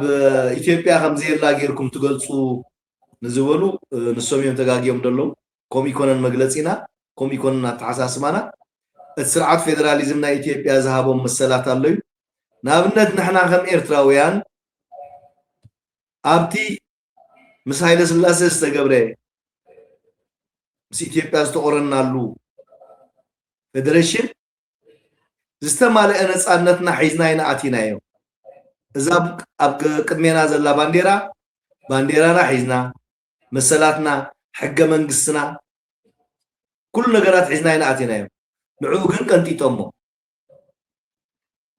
بس كنت توقعني نمولو ناسنتنا تقاليشنا سلازي حزب تግራይ ከመይ ክቃለሱ እንታይ ክውስን እዩ ንዑ ዝምልከት ኮይኑ ንሕና ግን ትግራይ ምባልና ትግራይ ርእሳ ዝኸኣለት ክልል መሰላታ ሒዛ ዝቆመት ክልል ምዃና ፈሊጥና ግን ከኣካል ናይ ኢትዮጵያ እያ ካብ ዝወፃኢ ዝገለፅናዮ ሓቂ የለን ነዚኣ ንምባል ያ ኣጋጣሚ ሕቶ ስለ ዝኾነት ቅድሚ ሕጂ እውን ተቐልቂላ ስለ ዝነበረት ናይ ሰማዕትና ከዓ ስለ ዝኾነት እግረ መንገድና ወሰቢልና ክንሓልፍ ኢለ እምበር ولا حنتي نحنا تግራይ كم هاجر زمسل كاب إثيوبيا استنصر زمسل مجلس وندلنا يكون جد بزعبة تግራይ كنجلس هنا بزعبة تግራይ نجلس لنا حنتي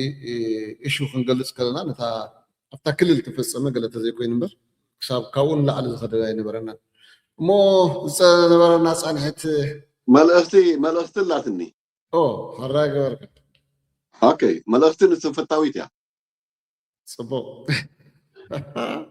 اوكي ما كم حجي تفتاوي اتي زخدو زلو رحقات نرئ لنا اتي اب جنبار برغيدنا حمدو زلو غدلتات يلو زريو نرئ لنا زياده خاني اب تفتاوي صلمه تغير لي ايلو زياده يمغوت مهلاو نرئ لنا قلقله من معراي ونرئ لنا قد ما حجي يدفق زرخلتي لنا بزحات تقالستي اباريرنا سلازي كنكب لنا ونبلا له ماتي كنت كاب كانتا يا ماتي اوشت جنبار اتيهم بقى نمعراي نقالس يزبل ماتي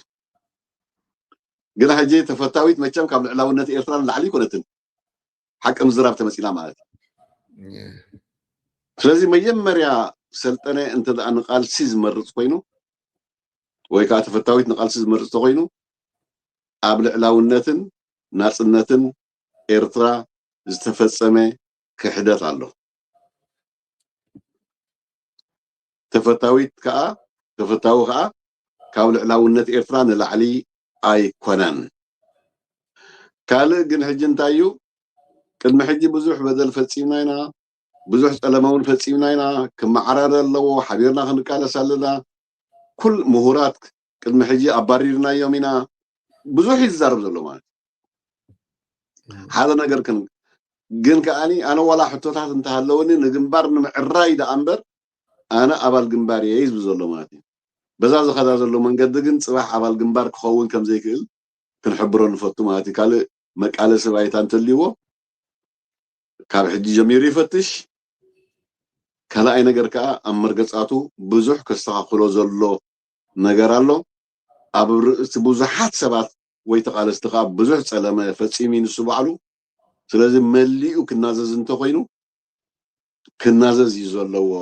ኢለ ዝኣምን በዛ ኣጋጣሚ እዚ ንተፈታዊ እዛ መልእኽቲ እዚኣ ክትበፅሖ ሓደራ ይብል ማለት እዩ ያ ተበፂሓና ይግድን